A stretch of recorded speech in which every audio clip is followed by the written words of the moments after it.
And we welcome you live to the Mustang Corral here at Edgewood High School, Ellettsville, Indiana. As tonight, it's a boys and girls varsity basketball doubleheader as the Indian Creek Braves are in town to take on the Edgewood Mustangs.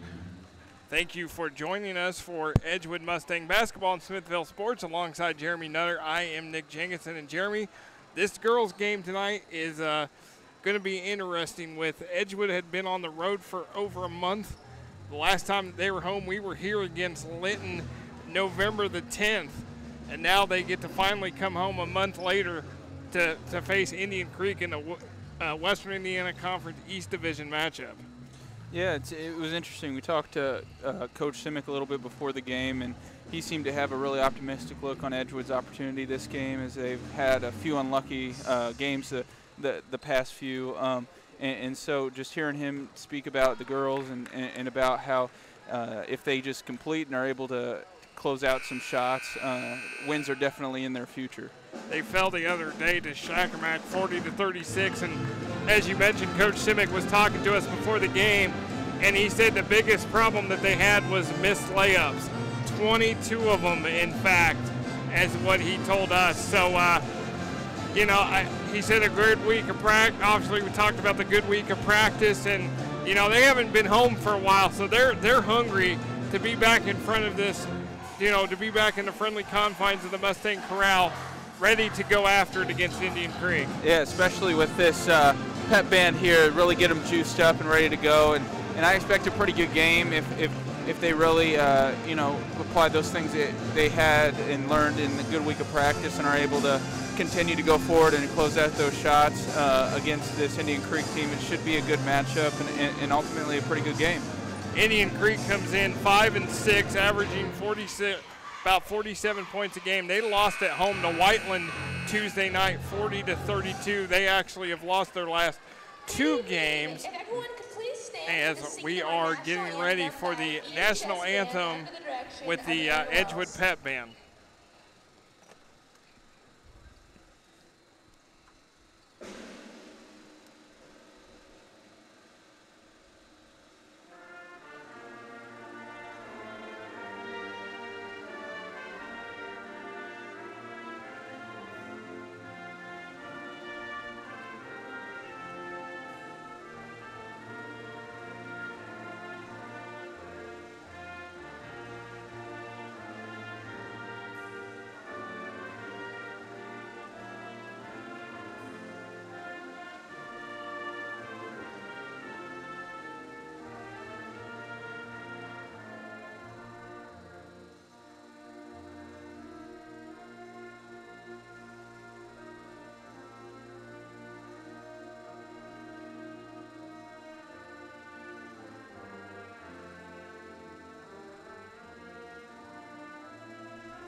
The Edgewood Pep Band, the state championship Edgewood Pep Band won the state title earlier this year for the first time in school history. So, again, they always do a great job as well. So here are the starters for Indian Creek. Number 12, and they're going to start with Caitlin Snyder at 1 forward, 5'10" senior wearing number 12. Guard, number 20, Allie Harris. Allie Harris, a 5'11" junior, wears number 20 at guard. Number 24, Kaylin Tudor. Kaylin Tudor, 5'8" senior, wears number 24. Heather Maddox, 5'8" senior, wears number 32. And then Hannah Grider as a 5'3" junior for Indian Creek, coached by Brian Ferris. He is 17-17 in his second year at Indian Creek. They were 12-11 last year, lost to Danville in the sectional semifinals. And then here come the Edgewood Mustangs. It will be Carly Sherfield, number 10, 5'5" freshman. Allie Spear is a 5'6" junior, wearing number 22. Taylor Minnick, 5'6" sophomore, wears number 23. Kaylee Meyer, 5'8" senior. And then Trista Helms in the middle, 5'9" freshman, wearing number 34. Kurt Simic, his first year as an Edgewood varsity head coach. He's 2-10 so far. Again, as we talked about, Jeremy says a very positive week in practice. The girls are staying positive. The attitudes are, the spirits are staying up despite a tough skid here. But there's no doubt they're ready for this game tonight. Yeah, and talking to him, and then also hearing about and looking at their roster, you see a really young team and about what the future could hold. But they also talked about how they wanted to be able to not just rely on the excuse that they're a young team, and instead play like an experienced team and play hard. So we'll see how they do this game. And we are underway here as Edgewood controls the tip. Kaylee Meyer with the ball. She wears number 25. Taylor Minnick, number 23, and then she gets called for the travel early on. Again, this game is important in the Eastern Division. The Cloverdale, Owen Valley 2-0, Cascade 2-1, Indian Creek 1-2, Brown County and Edgewood 0-2. So Edgewood hoping to get out of the cellar tonight with the victory. Always important because the crossover matchups come up in January, and where you finish in the division is who you play in the other division for the overall standing. So you know these teams don't want to play for, Edgewood doesn't want to play for 11th place out of 12. Yeah, you never really want to be down there. You always want to try to compete at the highest level possible. So getting a win here would be really important for them. And it looks like right now Indian Creek's just trying to test the waters, run some plays, and see how it is. And there's what Edgewood does. This is a steal, and it's Trista Helms going the other way. She's going to get fouled. Not exactly probably who you want to handle the ball, but a good defensive play by Trista Helms with that steal. Yeah, good job reading after, maybe getting complacent with them running plays and being able to pick off a pass and end up getting a look and possibly a basket. And get the ball inside to Helms, and it was kicked off the Indian Creek player. It will be Edgewood ball. Looks like both teams are just trying to find their bearings and see what they're doing and try to penetrate the basket. And as that was taken away by Carly Sherfield, up ahead for Indian Creek, and that is good for number 41, Hannah Grider, and she will get to go to the line for the chance to compete the three-point play. Yeah, that was just some hard-nosed drive to the basket. Again, that's probably the first kind of fast break we've seen so far this game, so we'll see how Indian Creek and how Edgewood both combat that as they haven't really been able to hold on to the ball for possession and convert a basket. So hopefully we'll see more developed plays and end up finishing. As that's another steal. This time it is Heather Maddox, and she gets it right inside, and Allie Harris, number 20, scores, and Indian Creek scores a quick 5 points. And it looks like they're trying to keep the pressure on with a full court press, but you never know with these. As Taylor Minnick responds for Edgewood, as she gets fouled, will get to go to the line. Like I was saying, you never know with them. You can get cut on the break, and there they did, and ended up giving up a possible three-point play. Taylor Minnick at the line. and she hits completes the three-point play, and now this lead is cut to 2. Here come the Braves, and Harris cannot hang on to it. Out of bounds, it will be Edgewood ball. You can definitely see an increase in intensity from the beginning of the game in Indian Creek. They're pressing, they're wanting to fly up the court with that pass we just saw. And one thing, too, in the series history going back to 2013, Indian Creek has won all 6 meetings. Last year, they won 55-34. So Edgewood not only hungry for a win this season, they want to beat Indian Creek. They haven't been able to do that so far. Indian Creek just came into the Western Indiana Conference about 2 years ago. So these teams are going to face each other year in and year out for the foreseeable future. So I know that not only is it in the mind to snap this losing skid, it's also in their mind that they want to beat Indian Creek for the first time. Yeah, I've definitely been part of teams that go off a losing streak and are able to snap it, and it's a really good feeling for sure. So I bet these girls are really wanting to do that. As the ball inside, and Caitlin Snyder, who drew a double team, still able to get the basket, and this lead is 4. Nice pass from Minnick to Allie Spear, not able to finish. And Maddox with the rebound, and like you said, Jeremy, Indian Creek pushing immediately. Absolutely, yeah, they're really going after it and trying to go inside and use maybe some of their height advantage that they have in there. If you look at the roster, Indian Creek definitely has a height advantage and are able to exploit that in the inside, as Edgewood's tallest player is about 5'9", so able to exploit those few extra inches and possibly get inside more and convert. Here's a 3 from the top of the key. It is no good for Allie Harris.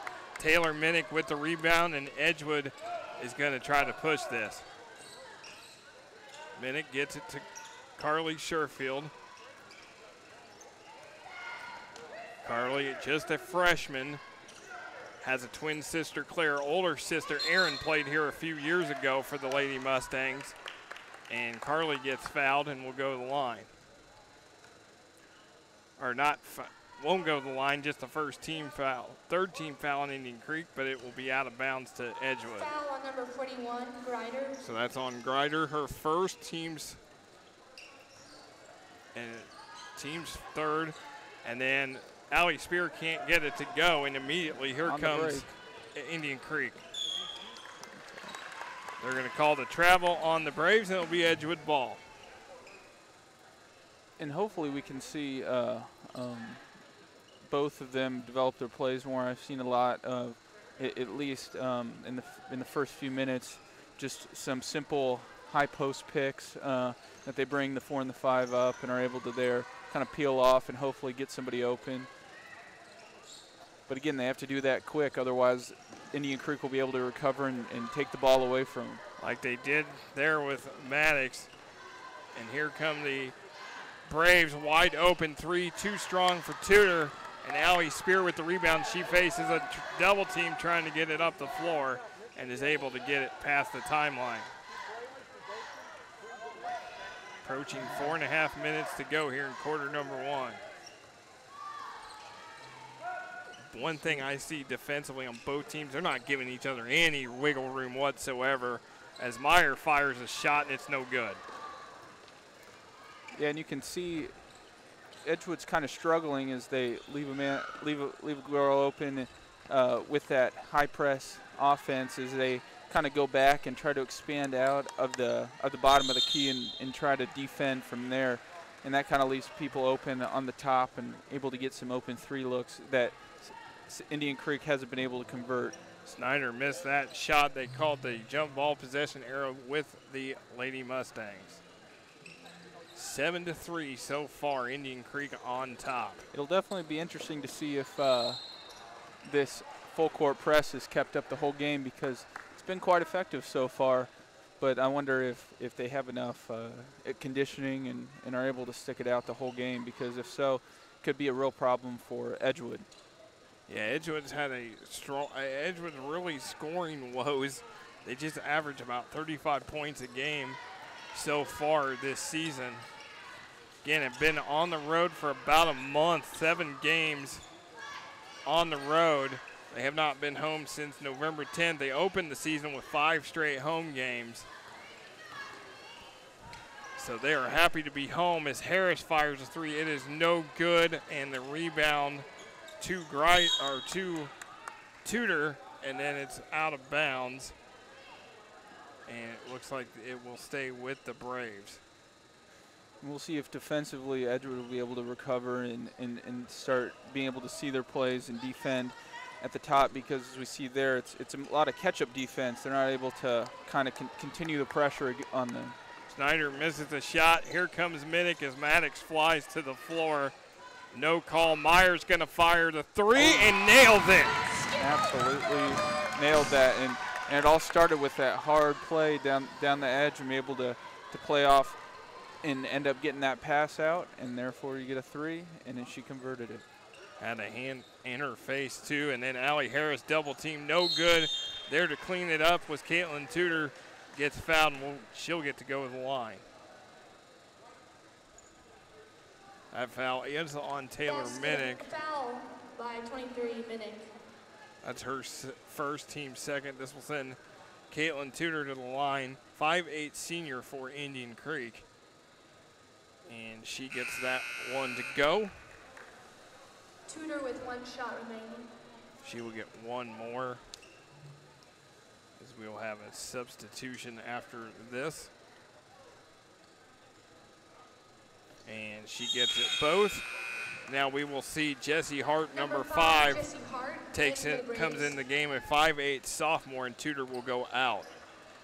And we'll see again this full court press and see if the trap will work for Indian Creek. And there it does. Taylor Minnick's going to fly to the basket and get her 5th point. And here comes Indian Creek immediately in transition. And again, even though Indian Creek got caught with that travel, Edgewood was not ready to defend that shot. And we just see how kind of their defensive mind gets caught down low too much. And that could be a problem for them going forward in the game. Yeah, Edgewood's got to make sure that they just keep their heads in the game. Nice pass from Minnick to Helms, and she finishes. Edgewood with the lead. Trista Helms gets the opportunity to complete the 3-point play, and that is 2 on Hannah Greider for Indian Creek. Trista Helms, the freshman, has had a nice output so far. Last time we were here, 11 rebounds against Linton, but she misses that free throw, and then Minnick's going to get called for the foul, and that's her second. Foul on number 23, Minnick. And then Tudor's going to come in, Tudor, and Greider's going to go out. Now we're going to see a substitution for Edgewood. This will be Zoe Powell, in for the Mustangs. 5'6" freshman in the game for the first time. Edgewood, it's a young team, Jeremy. A lot of girls were injured last year, but Simic relies on a lot of freshmen and, not a lot of experience. Several girls missed last year due to injuries, but again, as he said, the attitudes have stayed positive so far through a tough season.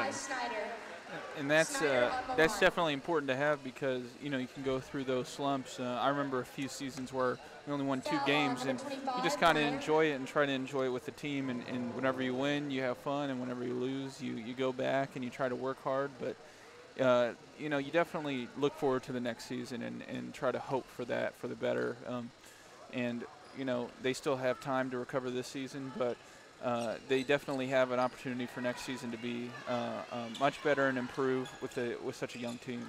As you see, Indian Creek going to fire the outside shot from the wing, and that's good for Jessie Hart, and this lead is 4.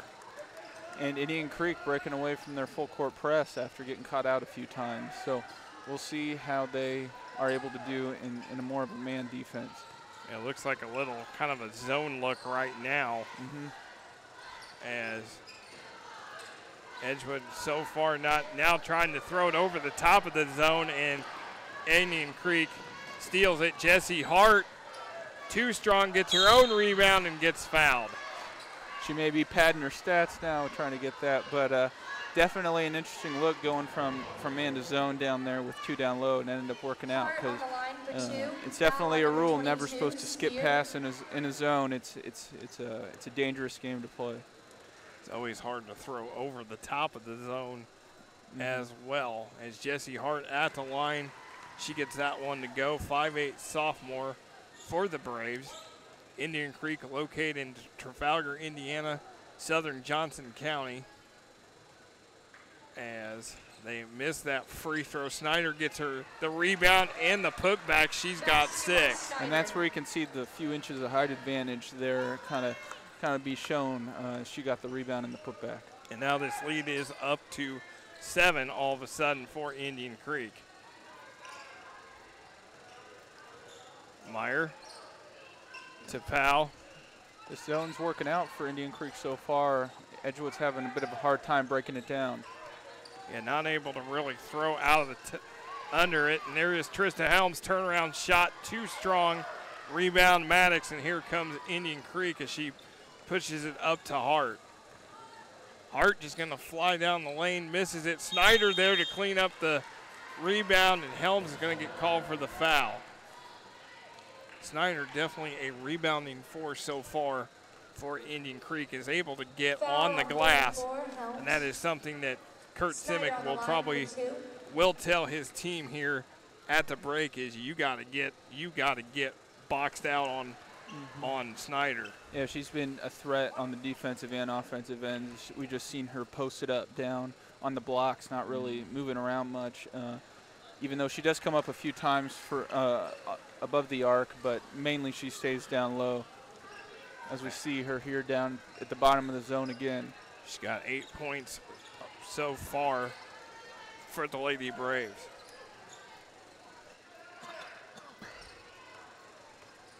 Again, lead is up to 9 all of a sudden as you see the double team. And you hear Coach Simic yelling, take it to her, take it to her. And especially whenever you get double team, you got to realize someone else is open, so you got to find that person. There's Trista Helms, strong take to the basket for the freshman. And she's got 4 points.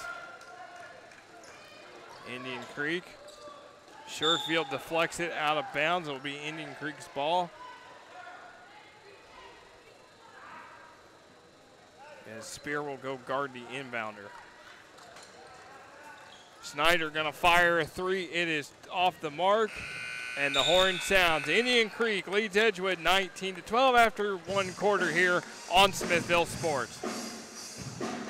Welcome to Technology Powered by Smithville. Let our welcoming and friendly staff help you with your technology needs. Stop by to get Smithville Cellular Extra plans on the latest devices. Get routers and tech products at great prices. Plus, if you're a Smithville customer, you can pay your bill and change services. Come see us at the Clear Creek Crossing Plaza or check us out at smithville.com/technology. Technology powered by Smithville, Bloomington's communications and tech store. As we welcome you back to the Mustang Corral here at Edgewood High School, and you see Kurt Simic, the Edgewood coach, giving his team instructions after the Mustangs trail the Braves 19-12 after the first quarter of action. As we're glad you could join us for Edgewood Mustang basketball here on Smithville Sports alongside Jeremy Nutter. I am Nick Jenkinson. And I'll tell you what, Jeremy, in that first half, Indian Creek did it in a variety of ways with 5 players scoring and Caitlin Snyder leading the way with 8 points. Yeah, and it seemed as though the hardest part for Indian Creek was, just keeping it up on defense and be able to be good on the fast break. But for Edgewood, it definitely was difficult for them to break down the zone defense. I feel like that was the biggest issue for them after they got past the full court press. And so if Indian Creek continues to run a zone defense, we'll see if in the quarter break if Edgewood talked about that at all, about how to break it down. As we are underway here in quarter number 2. As you see Meyer with the steal going the other way, and she gets it to go. Kaylee Meyer with her 5th point of the night. So that is a good response. Cuts this lead to 5, and now a foul underneath by Edgewood. And look who it is again. It's Caitlin Snyder down there getting the rebound and the foul. Number 22, Spear. And they're going to get Allie Spear for the foul. That's her second. Team 7th. Indian Creek already in the 1-1.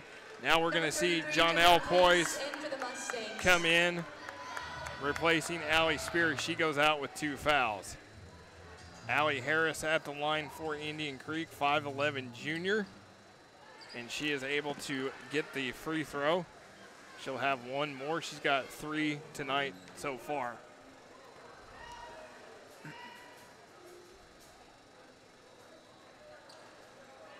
Big advantage for Indian Creek now, Jeremy, up by 7, and now you're in the 1-1 early on in the second quarter. I have a feeling we're going to be seeing a lot of free throws as Indian Creek will look to penetrate the rim and possibly draw some fouls, and that'll cause the game to slow down a little bit and play more in their favor as they'll go to the line probably a bunch more through the rest of the quarter. Again, Indian Creek staying in the zone. It has been effective so far. As you see, Edgewood not able. Pace is posting up, but Sherfield can't get it to her. Now they throw the entry into her. She gets it back out to Powell. Entry into Helms, and Snyder's going to commit the foul as Helms is going to go to the line. And if you see their passing, they just need to be a little bit quicker. They had a few openings there, but if they're able to get quicker pass and quicker release for a shot, definitely opportunities there. By overloading the zone, you're able to cause confusion, and the person over in their zone does not know who to guard, and therefore you're able to get some possible open looks and points out of it. Trista Helms back at the line. Missed her first foul shot, was able to get that one as she misses the second one. That is one thing Edgewood struggles with throughout the season is free throw shooting. But they were able to get the offensive rebound, and again, no shot clock in Indiana High School basketball. As Janelle Pace gonna kind of take Snyder down low. Meyer's gonna fire a 3, too strong. Powell there for the rebound. Gets it out to Sherfield. Meyer is gonna get fouled by Hart as she drove the lane. And there we saw that zone fall apart after she was there was a bit of post action and a kick out and a missed shot. It just kind of caused the zone to fall apart and getting Edgewood a free look. That is the first on Jesse Hart and the team's 6. So one more for the Braves, and Edgewood will be in the 1-1. Trista Helms gonna get double teamed, gets it out to Zoe Powell, to Carly Sherfield. Meyer, and as you see now, Indian Creek, every time that someone gets the ball, they collapse on that player. Trista Helms gets the turnaround, though, on Caitlin Snyder, and Helms has 7 already.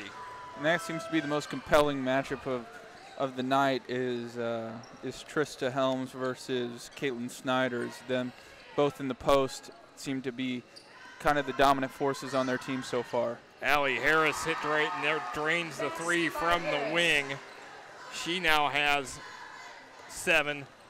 Again, balanced effort for Indian Creek. 5 players so far of the 6 that have played have scored. Maddox, the only girl who's not scored for the Braves yet.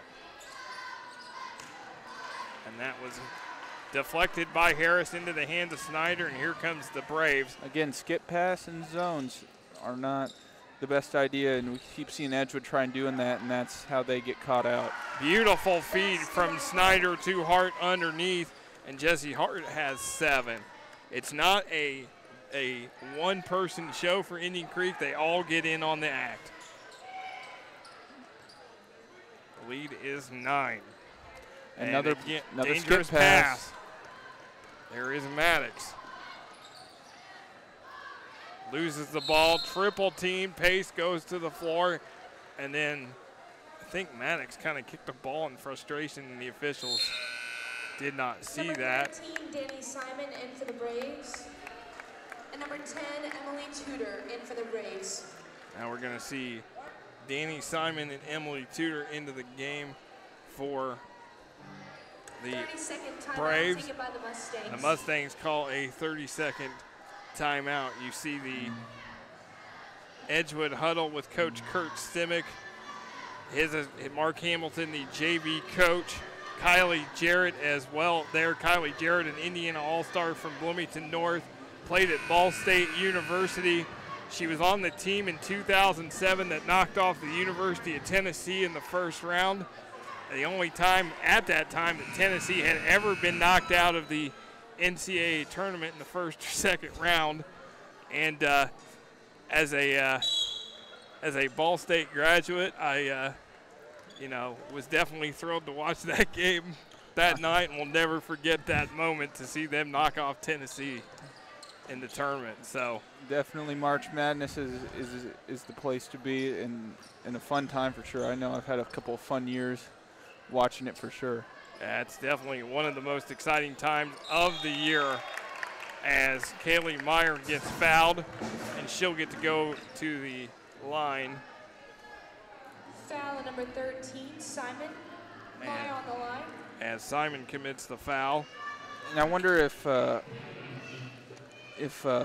Simic talked to them at all about the skip passes and trying to deconstruct that zone more, because that's definitely something that they could look to, because if they're able to, then they'll be a lot more successful and get the game a lot closer. But if they continue to use skip passes, it may be an issue for them moving forward. Meyer is able to hit both. She's got 7 points, and this lead cut to 7. Snyder in the lane, able to score. Basket by Snyder. She's in double figures. Here is Edgewood approaching the 4-minute mark. We'll have a good, great halftime feature for you. Stay tuned as Carly Sherfield has it. Again, another dangerous pass. Meyer able to recover it, too strong. And then Meyer just flying everywhere, saves it from out of bounds. Trista Helms misses it, and then she comes up limping a little bit. I think her foot was stepped on, as Indian Creek is able to score with Simon down low, and the lead is back up to 11 for the Braves. And it's little things like that that'll set you off. Another dangerous pass not being able to get through, and that kind of devolves the play and ends up getting Indian Creek a basket. Yeah, defense leads to offense, and Indian Creek, that's what they feed off of, is that defensive effort leading to the mistakes. Helms going to fire up a jumper, no good. Rebound Snyder.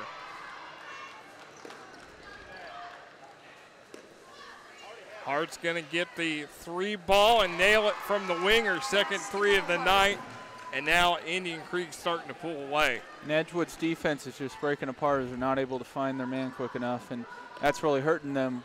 Whereas you look at Indian Creek in their zone, and they're really executing well and are able to effectively stop Edgewood. And empty possessions as Helms comes up short. Snyder with the board.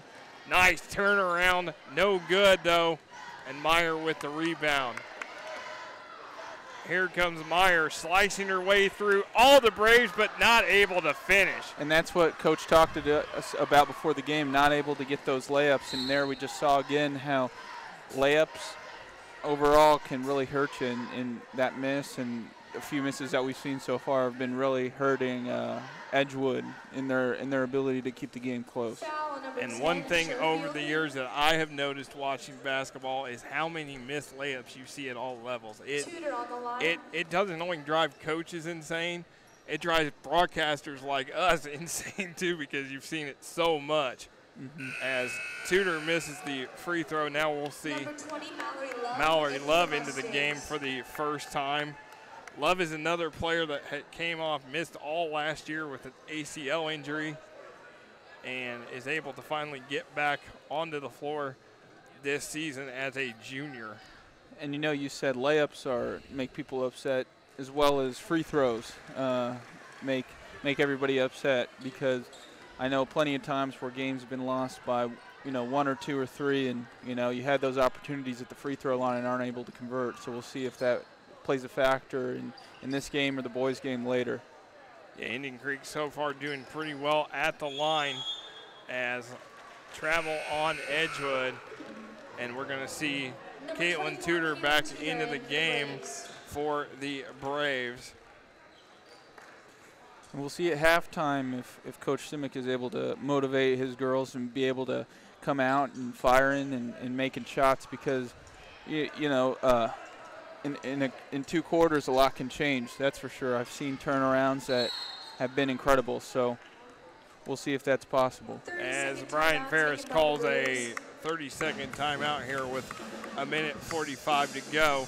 Well, Edgewood will be off before the holidays. They won't play again until December 28th. They will be at the Eastern Green Tournament, which is also known as the Toby Yoho Classic. It's a 12-team tournament. They will play 2 pool games. They will play Trinity Lutheran in the morning, and they will play Paoli in the afternoon.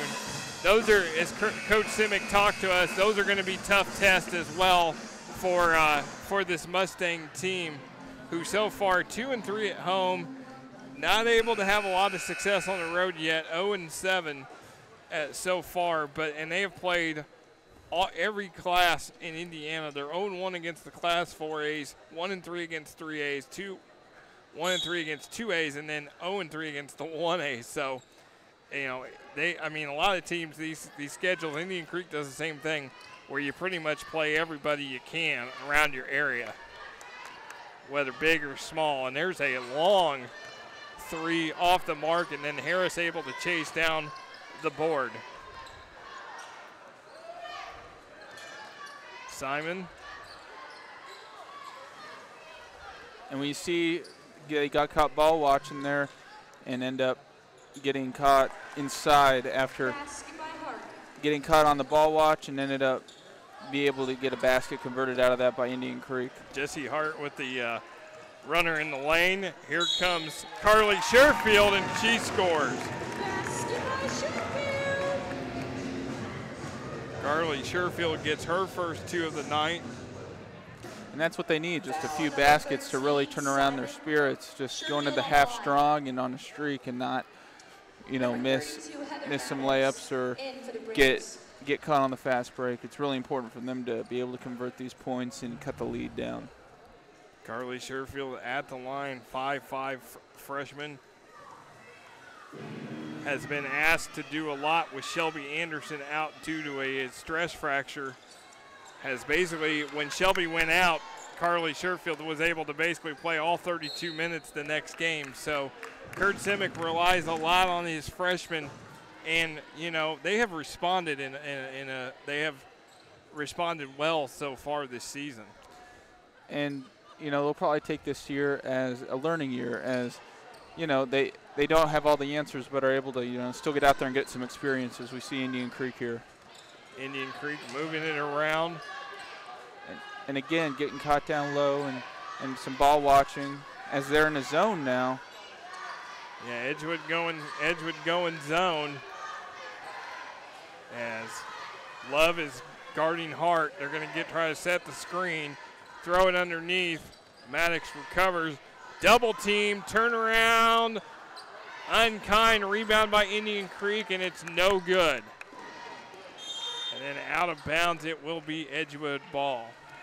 That'll be interesting to see if they continue that zone into the second half and see how successful they are, as they stopped Indian Creek there on that scoring opportunity. So we'll see if Coach Simic thinks that that's a good opportunity and a good choice moving forward. There is Carly Sherfield, not able to get the bucket. Here comes Indian Creek. Jesse Hart pushes it up to Tudor, and then Carly Sherfield there, but she throws it right in the hands of Tudor, who can't convert. Ball is loose. And the horn will sound as Indian Creek will lead 36-21 going into the break. As we look at the highlights from the first half, and it is Edgewood being able to hit the shot to 3, as Kaylee Meyer has 7 points. Taylor Minnick, who got 2 quick fouls, has 5. You see the nice pass inside to the freshman Trista Helms. She's got 7 as well. Big matchup between Helms and Snyder down low, and the freshman is not afraid of the senior being able to score. Indian Creek's able to hit the outside shots. Snyder with a nice pass to Jesse Hart. It's a balanced scoring effort As you see Hart just throwing up the beautiful runner in the lane as Indian Creek leads Edgewood 36-21 here on Smithville Sports.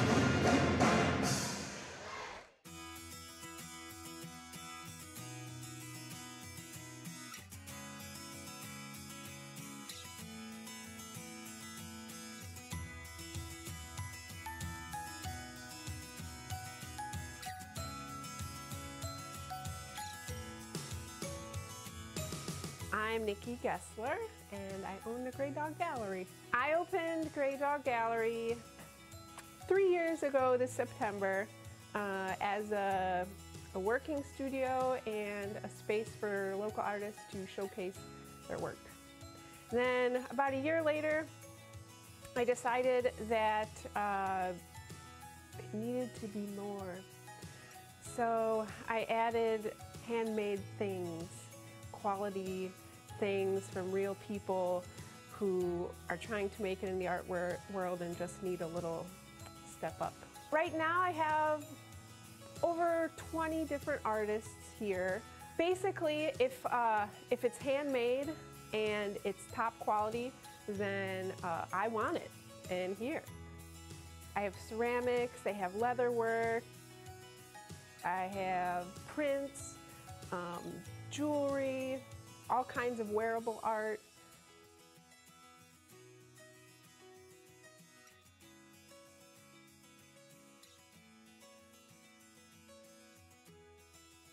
I'm a portrait artist, so I paint portrait commissions for people, usually people's kids, people's pets, people's families.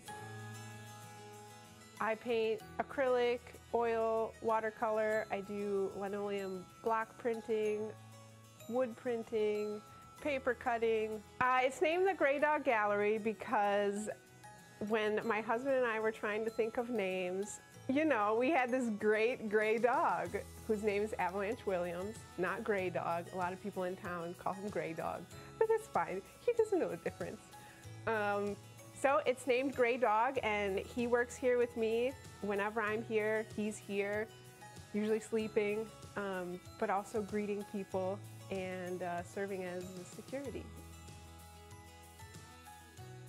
Pet portraits are huge. People love portraits of their pets. Portraits to put over the mantelpiece, portraits to print, turn into cards, to, you know, everything. So this building last year celebrated its 150th birthday, and it was originally built as a bank, the Bank of Gosport. Now I'm here in the basement, and I live up top. I have customers come in all the time. They love to tell me, I used to go to school down here, or I used to do my taxes down here, or, you know, this used to be this used to be this. So this building has quite an extensive history in Gosport. It's a super awesome building. It has a lot of character. I'm really lucky to have this studio here where I can do whatever I want and just take my projects whichever direction I want to, which means I have some pretty crazy projects. We're working on putting a park down by the waterfront. On the way to the waterfront, you have to go underneath this bridge, and it was just filled with graffiti, which, you know, graffiti's fine, but this was pretty racist and pretty unsavory, unwelcoming stuff. It was the biggest barrier to making a nice area. So I just had this crazy idea. I know what to do with the brush, so I'll paint a mural. I'm not a mural painter. I work small, and I like to be able to see the whole thing while I'm working on it. And I remember in college, they make you paint on a huge canvas, and I hated it because I love painting small. So I came up with a design, and then I raised money, and now there's a mural down there. It's half done now, but will be completely done. Hopefully in the fall. It's really humid here, and paint doesn't dry so well, and I melt, the wall melts. When I moved to Gosport 3 years ago, it was very different from anything that I was familiar with. I grew up in Crown Point, 30,000 people there, huge city, county seat. Moved to Bloomington, huge place. And then here, 800 people, everybody knows everybody knows everybody's business. It's very different, culture shock. I love it, but it was very different for me. So opening a new business was pretty difficult. So I thought what I need to do is get involved in the community, and that kind of exploded. I started the Patriotic Picnic, which is a 4th of July celebration. I started Pumpkins in the Park, which is a fall celebration. I'm on the Holiday Festival Committee, a Christmas celebration. The position that I have now at the Gosport Business Association allows me to do all my projects, my crazy projects that I imagine in my head. Makes it really easy for me to make them come to life. When I was in college, I started reef keeping, which is a super addictive hobby, and I think that once you get into it, you never really get out of it. So here I was in my own space, and I could do basically whatever I wanted down here. So I thought, yes, now's my chance, get another reef tank. So I put together this 22-gallon, mostly reef, a few fish aquarium. And as it grew slowly, customers were really, really interested in it, and we started jokingly calling it the Gosport Aquarium, the world's smallest public aquarium. So that, I mean, it really took off. And then the opportunity to expand the aquarium in the room behind the gallery came up, and so we are looking at expanding the aquarium to about 1,000 gallons. So it'll still be the world's smallest public aquarium, but it'll be quite a bit larger than it currently is. My busiest time of year would be the many festivals that Gosport has. For example, the Lazy Days Festival, which is the second weekend in August. It's been going on for 50 years. It's huge. Thousands of people come from all over the country. So that's a pretty busy weekend for me. Most of the things that I sell, well, all of the things that I sell, make great Christmas gifts. So the Holiday Festival is a really good one for me too. Every first Friday of the month, I have a show opening from 6 to 8 p.m. And that's just the opening for whatever show I have on this, call it the big wall over here. Every month I try to have a different artist rotating in. I would love for the Grey Dog Gallery to be just packed, you know, floor to ceiling artwork, no space for anything else. As many artists as I can get in this space. You need to come to Grey Dog Gallery to see a little bit of the Midwest culture. I have a lot of work from local artists. You have to come and see the Gosport Aquarium. You have to come see Avalanche Williams. You have to come see what I'm working on. We're open every day from 11 to 5, except we're closed on Wednesdays and we're closed on Sundays. Located at the corner of 4th and Main in Gosport, Indiana.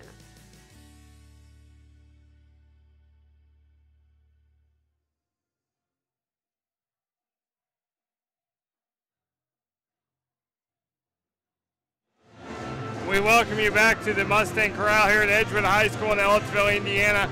Halftime of the girls varsity contest with the Indian Creek Braves up 36-21 over the Edgewood Mustangs. Glad you could join us for Edgewood Mustang basketball here on Smithville Sports alongside Jeremy Nutter. I am Nick Jenkinson. And Jeremy, so far, Indian Creek has been able to do it with balanced scoring and also very good free throw shooting from the line. Yeah, it's been very interesting to see Indian Creek's strategy coming out with a full court press, then a zone, and really be able to keep Edgewood on the edge of their toes and not be able to, you know, stay settled or get into a scoring kind of groove. So we'll see if they continue that in the second half as they start out on offense, and we'll see if Edgewood can stop them here. As I see they're running a zone again. Yeah, Edgewood so far, Indian Creek was led at halftime. Jesse Hart with 11, Caitlin Snyder with 10. Allie Harris with 7. Trista Helms and Kaylee Meyer lead the way with 7 as Allie Harris now in double figures with 10 points. Yeah, and we see now Indian Creek in a man-to-man scenario. So we'll see how well this works for them as they change their defense. Was able to solve, the zone was working as Meyer missed the shot, Maddox with the board, and here comes the Braves. Working the ball around is Maddox, Grider, Snyder able to pass out well. Harris gonna fire 3, Meyer late on that closeout, but it's no good, and then here is Carly Sherfield taken away. Inside Maddox, and she's able to get the bucket on the assist from Snyder. And we see Edgewood's defense there fall apart after they thought they got the steal and explode out and are able to get countered by Indian Creek and end up getting scored on. As Maddox finally gets into the scorebook, all the girls for Indian Creek, all 8 have been able to score so far this evening. Meyer, too strong. Allie Spear, who had 2 fouls early, gets the rebound, no good, gets another rebound, and then loses it off her foot, out of bounds. It'll be Indian Creek ball. And Edgewood may want to run some plays here. May want to just kind of slow the tempo down, slow the pace down away from Indian Creek's high tempo play in order to, fit more into their style and into their favor and just be able to think through their plays, think through their defense, and sort themselves out better. As them switch to a man-to-man now. Down by 20. Snyder battling the Helms. A lot of contact, no call, as it was last touched by Edgewood. It'll be Indian Creek ball. Been an interesting matchup down there with Snyder and Helms. The senior against the freshman. Yeah, I was just about to comment on that, about how, the people making the biggest impact, Allie Harris and Caitlin Schneider, are definitely veterans and are able to kind of use that to their advantage against this young Edgewood team. Indian Creek gets the entry into Snyder. Taylor Minnick takes it away from Snyder. Minnick gonna push, now slows it up, throws it to Meyer, kind of over her head, but Edgewood recovers. As Meyer with it. Gonna slice through 2 Braves and score. And that's what they definitely more of is just penetrating play, wait for the time and penetrate. As Trista Helms on the other end is gonna get the foul called as Caitlin Snyder is gonna go to the line. Foul on Helms. That's 2 Snyder on Trista line Helms. for 2. And Caitlin Snyder at the line. As she gets the foul shot to go. Indian Creek in the first half, 9-12 for 75%. And again, that's what we're talking about, how these layups that Edgewood has been missing, as well as the free throws, and the way Indian Creek's been the opposite of that and been able to really convert a lot of their shots, as well as free throws, kind of shows a different level of maturity and class, in their experience and how old they are, in their experience in basketball in general. Trista Helms gets called for another personal, now her 3rd. As I think we are about to see the other Sherfield enter the game for the first time.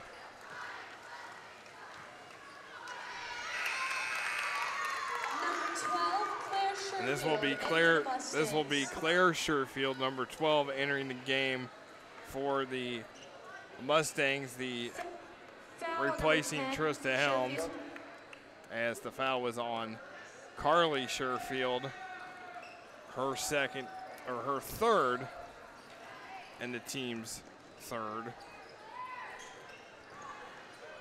As there's a foul underneath on Edgewood. And that will be foul number 10 on Sherfield. Carly Sherfield. And that's her fourth. Ryder on the line. And Team's fourth. And then again, we already see the fouls stacking up for Edgewood and how that may impact this half. As it may be a long half for them as they keep Indian Creek going to the line. Indian Creek was able to, like I said, get there 12 times in the first half. Already been there 3 times so far here in this quarter, and they are 3 of 4 at the line as this lead is pushed to 21. Zoe Powell back in for the Mustangs, wearing number 35. Boys will follow 20 minutes after this. Mustangs are 5-0.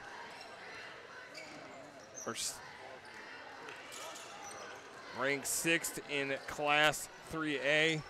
Indian Creek comes in at 5-1. Both teams are 2-0 in the Western Indiana Conference East Division. So a huge division matchup on the boys' side, as they want that upper hand to get to that crossover champion, to get to that conference championship game in January. Foul on number 12, Sherfield. That is on Claire Sherfield, her first. And again, another foul to keep stacking on, which is going to be an issue for Edgewood moving forward. And hopefully they're able to start breaking down Indian Creek and breaking them down on the fast break and stopping them there rather than causing them to go to the line through fouls and bad block attempts. And there is Hannah Grier, 3 for 4 at the line in this quarter, 4 for 5 on the night. And the lead is now 23 for the Braves. Again, Indian Creek has not lost to Edgewood. The series dates back to 2013. First time these two teams played, Indian Creek had an Indiana All-Star named Allie Lehman, who went on to Northern Illinois. And I was the PA announcer for the game, and she outscored Edgewood by herself 40-39. Oh, mercy. Well, that'll do it. That'll get you some notoriety for sure. Very good player, and it was definitely something that I won't forget, as you don't see a player like that legitimately outscore a team by herself. I've seen it 1 or 2 times by some very good players, and I can definitely tell you it's quite a sight to see whenever you see one player completely dominate the game. Absolutely. That's something you don't see as often. As there's a steal, here is Taylor Minnick, and she is able to finish as Minnick scores her 7th point of the night. And then Kaylee Meyer deflects it, and Snyder touched it last, and it is Edgewood ball. So good heads-up play by Kaylee Meyer. Yeah, and it seems like she's been in a lot of places, definitely keeping the offense going, keeping the defense going, and being very intense on the breaks, and definitely been a bright spot for Edgewood so far. And Kaylee Meyer, a cross-country runner for Edgewood, missed the first couple games because she didn't have enough practice, or missed the first game because she didn't have enough practices before the season started, so she had to sit out a game. But I know Coach Simic was so happy to get her back because she brings so much to this team in terms of leadership and a veteran presence. Definitely, yeah. You want as many senior leaders as you can, and having only 2 on this team really means that they have to step up and definitely to show themselves and set an example for those younger girls coming up. Janelle Pace was the other one who missed most of the year with the ACL injury. There is Kaylee Meyer, and it is taken away by Grider. Here comes Indian Creek. They have the numbers. This is Pruitt. She misses it. Allie Spear with the board, and she comes the other way, 1-on-2, and Spear will get to go to the line, and she is fouled. And there we just saw something that's pretty rare this game, some fast breaks back and forth. And number 41. If Edgewood can definitely keep that up, keep that intensity up, and use that to their advantage, they could definitely start, cutting away a little bit, just finding whatever they may be, that would work out for them, because they definitely have not been able to be successful on stopping Indian Creek on the offensive play, so they definitely have to convert a lot more on their offensive end. Emily Tudor back in. Allie Spear at the line. Missed most of last season with an injury. Coach Simic told me in the offseason that she was one of the hardest workers to get back, and is actually finally healthy, and it showed the way she moves all over the court. That was an excellent play by Indian Creek down there, being able to convert that off of a almost no-look pass. Allie Harris able to score, and there is Taylor Minnick, who is got 9 points. Indian Creek throws it away, and this is kind of what you and I have discussed a little bit. Is if Edgewood could if they could get some defensive stops and able to convert offense, this could be a ball game again. Yeah, and it's simple things, but the most important part is converting those shots down low, and that's something they definitely struggled with. As Allie Spear has it.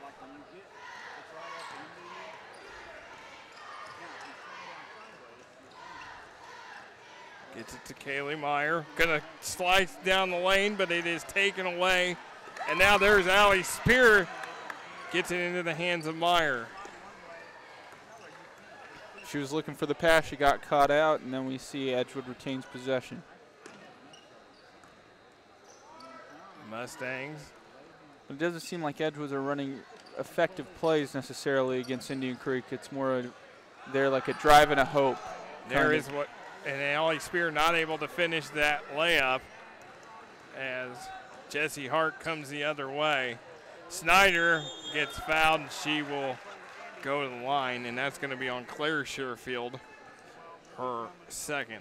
That's not an uncommon saying this game. Caitlin Snyder to the line. Foul on number 12, Sherfield. Caitlin Snyder at the line so far, 4 of 5 this evening. And she is able to get that one to go. Lead is 20. One more, and it is good for Snyder. 6 of 7 at the line tonight for the senior, as Claire Sherfield almost loses the handle. And again, she's being guarded by Caitlin Snyder, which is interesting to see. And there's the battle for it on the floor. Minnick is able to get it. Meyer just slices her way down the lane. And Kaylee Meyer keeps Edgewood going. Kaylee Meyer, no doubt about it, for Edgewood is the floor leader on this team, and is kind of that energizer bunny. She's that spark that makes Edgewood go. Like you said, she did some cross country, so that definitely will help you in the ability to keep going. But as you see her there, try that. And she's not able to finish, and we go to the end of the third quarter with Indian Creek in control, 50-31 on Smithville Sports. Whether you need an awesome wrap for your truck, a new look for your sports car, or simply some great window tinting, Van Horn has you covered. Need accessories like step bars, bug shields, or toolboxes? Or how about a neon clock for the garage or den? Van Horn can take care of it. With years of experience, Van Horn gives you the professional look with the quality you deserve. Stop by our shop in Ellettsville, the large building behind McDonald's, or give us a call at 812-876-2230. You can also visit our website at vanhorn1.com. Van Horn Tent and Accessories, the place for your custom vehicle needs. As we welcome you back to the Mustang Corral here at Edgewood High School, Ellettsville, Indiana. Edgewood down 50-31 as we start the fourth quarter. Glad you could join us for Edgewood Mustang basketball and Smithville Sports alongside Jeremy Nutter. I am Nick Jenkinson. And Jeremy, while Edgewood's down by 19, they can at least, they've got some things to be proud about.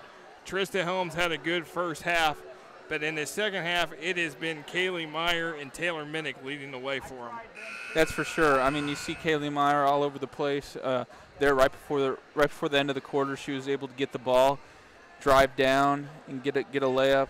And so seeing stuff like that's definitely bright spots for them, and hopefully the younger players can take that as an example moving forward in this game and in the fourth quarter as they continue to try to make a comeback, and as well the rest of the season.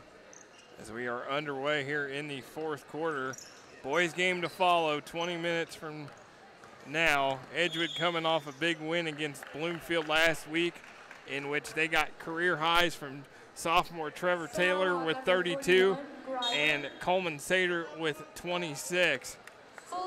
As Kurt Simic wants a full timeout here with 7:50 to go. Of course, we had that Bloomfield game here on Smithville Sports. Your impressions of that Edgewood boys team?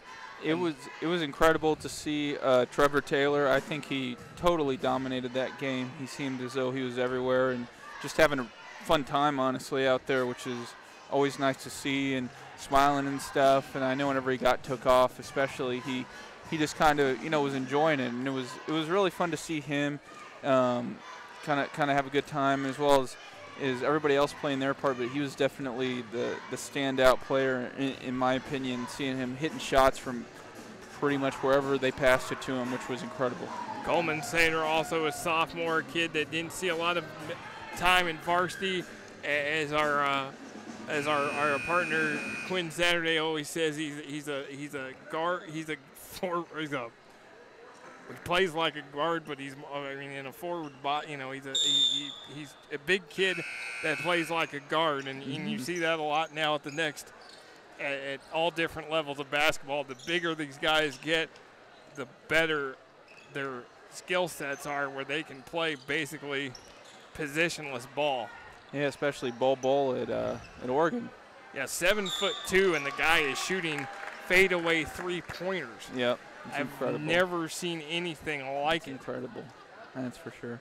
But you also got a guy like Zion Williamson from Duke, 6'8", 280. A linebacker. 5, who moves, and he just moves like a guard. His skill set, the way he plays, it's like if LeBron James went to college, is like what Zion Williamson compares to, and it's just amazing to watch guys like that. I've heard that plenty of times, that comparison, and you can definitely see it, as he is quite a big dude, and coming at you, I'd be scared.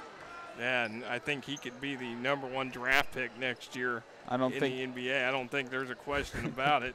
I was about to say, I don't think that's debated too much there. I was a general manager of an NBA team, and I had the first pick. I'd take him. I would too. Caitlin Snyder able to score as Indian Creek continues to dominate this game. And that right there is something that kind of baffles me sometimes, but I was playing pickup the other day, and I did it too, is picking up your dribble whenever you don't need to. I think that's definitely something people could learn more about, and just continuing their dribble and continuing that liveliness, because that life is in that dribble. Here comes Indian Creek, as Edgewood not able to convert.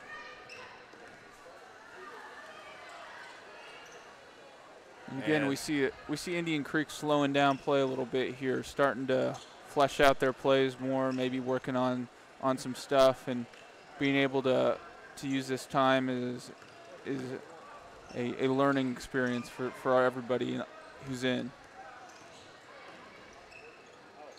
They're able to run some clock as well now.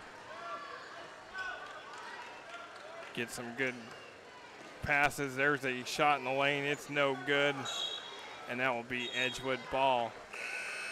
Janelle Pace going to check back in. And Allie Spear going to go out. Again, Edgewood will get a break next week, and they'll be in the Eastern Green Toby Yoho Classic. And it's interesting, too, Indian Creek has been leaving their better players in, wanting them to get their time in. And that's always interesting to see if coaches, whenever they pull their starters. And we'll kind of see here when Coach Ferris, pulls out his starters if he ends up doing so. Janelle Pace not able to score. Also, one thing, too, is this is a boys and girls doubleheader. The JV teams are actually in the back gym playing as well. The boys JV teams are playing right now, and then once the boys game starts, the girls JV teams will play. So it's a kind of a unique situation where you have both JV and varsity playing at the same time at the same time. Basket by Simon. Simon hits the 3, and Edgewood or Indian Creek continues to. And again, we see an ability down low where Janelle Pace is missing it, and here comes the Braves. And that's going to be a travel on Indian Creek. unfortunately they wouldn't call that in the NBA, as we've seen that plenty of times with players like James Harden and even Luka Doncic doing that recently. But in high school, they still enforce the travel rule. I think sometimes they still let that Euro step go. That is high true. School. At least more on the boys' side, and I don't think you see it as much on the girls' side. More on the boys' side. Again, the boys will follow here in 20 minutes. Should be a fun game. Edgewood was 10th last week in Class 3A. They are up to 6th. So exciting to see how the Mustangs respond after that big win last week. And Trevor Taylor remain on fire, as it's a foul underneath. As going to be on Trista Helms. And Indian Creek at the line, Heather Maddox at the line. And at this point, you really, as Edgewood, as Coach Simic would hopefully be thinking about is how can this be a learning experience and be turned around into a positive experience for the girls, and as they move forward and improve, because it's all about improvement in these games. That don't end up being too close and getting better and not being down at all or getting upset about losing. Always about improving for sure. Heather Maddox able to hit that free throw. Jesse Hart will come back in. As we approaching 4 minutes to go with a 25-point lead. Michaela Schooling 21 into the game for Edgewood. So Coach Simic able to get in some of the younger girls that don't always see a lot of varsity minutes. And again, if we look at Kaylee, Meyer there, running the baseline, she has been open a few times down there, but they've not been able to see her. Danny Simon goes the other way and gets fouled, and that will be on Claire Sherfield, her third, and the team's 8th. So Danny Simon at the line. She's got 5 points tonight. Again, Indian Creek, very balanced attack. They can do it in a lot of different ways, and now you're going to get to see some more substitutions here, as Coach Fair is starting to empty his bench a little more. Danny Simon in. She's able to score. Number 15, Aaliyah Rourke, in for the Braves. And we'll definitely see if Kaylee Meyer can get a look here, as she most likely will be open here on the baseline. As Kaylee Meyer cross courts it to Sherfield. Helms underneath. And she is able to score and will go to the line. That's Trista Helms' first 2 of this half. And as we saw it down there, the bench getting excited for that shot, and that's really important when you're looking at this team and a young team and seeing getting excited for everything. Foul, number 24, Tudor. Yeah, they got to keep their, keep the spirits up, because it doesn't get easier after they go to Eastern Green. They're still at Northview, Brown County, at Monrovia, Owen Valley, as the shot missed. Eastern Green, then the WIC crossover, which will be on the road, and then Bloomington North to end the season. So as Kaylee Meyer scores, you still got a lot of basketball left, even though we're already over halfway through the girls' season. Yeah, and she's definitely been a standout player with those drives. If if you keep seeing her driving from that right side and getting in, that's where they've been definitely the most successful.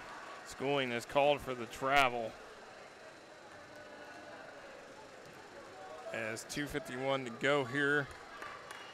Indian Creek going to go to 7-0 against Edgewood since 2013.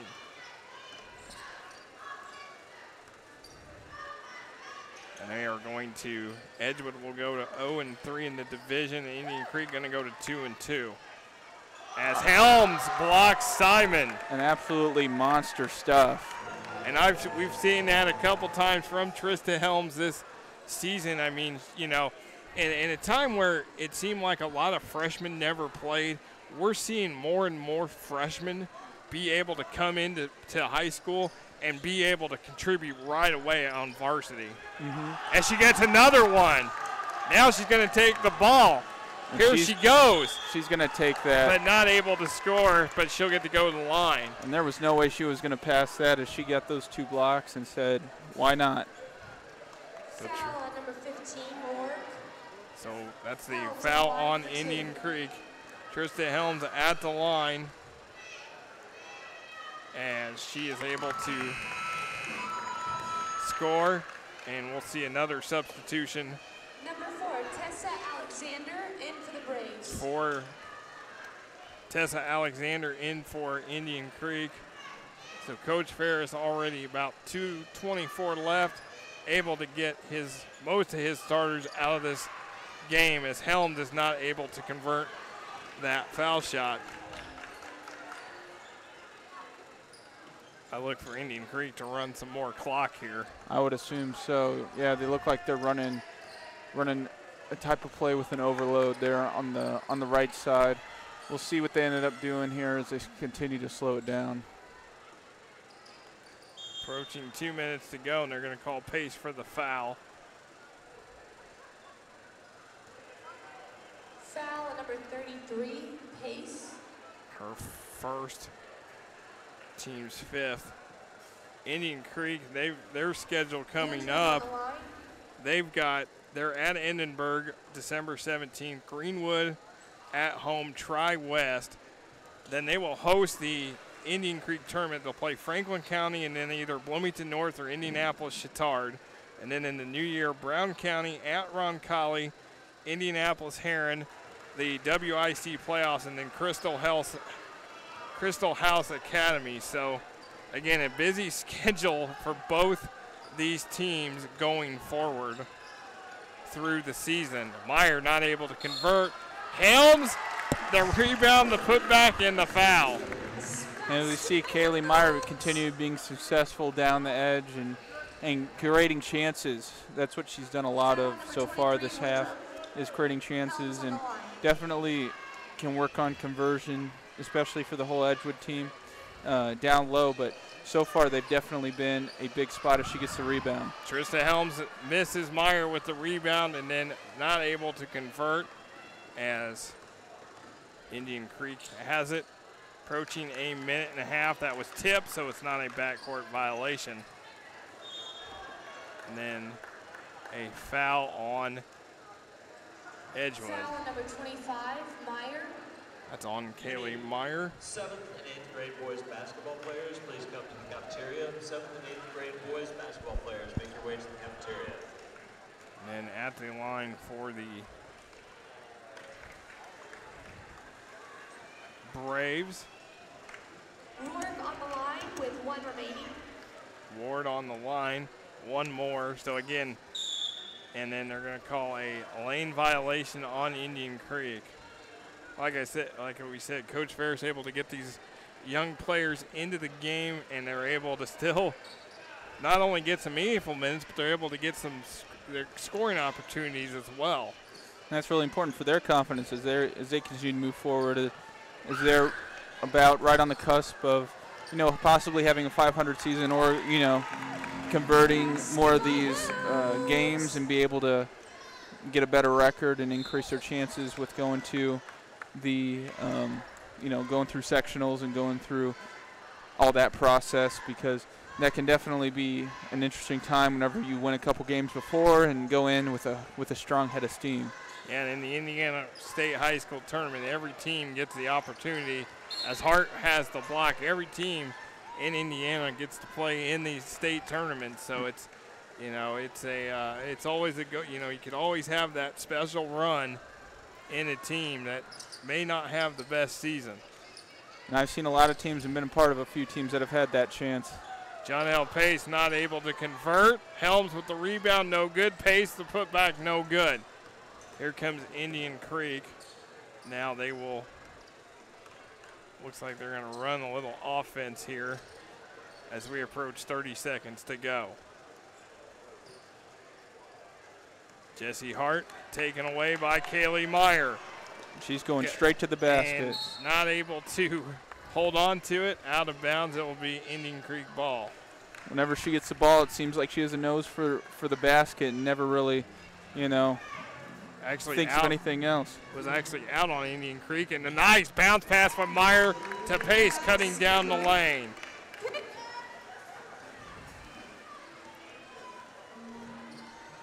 See if Indian Creek runs out this last part of the clock or ends up running a play. As we got about 10 seconds to go. Boys game will follow here in about 20 minutes. It looks like Indian Creek's just going to dribble it out, and they're going to come away with an 18-point win, 61-43. As we look at the highlights from tonight's game, and it's really Indian Creek leading the way. Kylie Miller getting in there with a few layups and fast breaks definitely played to Edgewood's advantage here in the second half. Yeah, Taylor Minnick able to get to the bucket.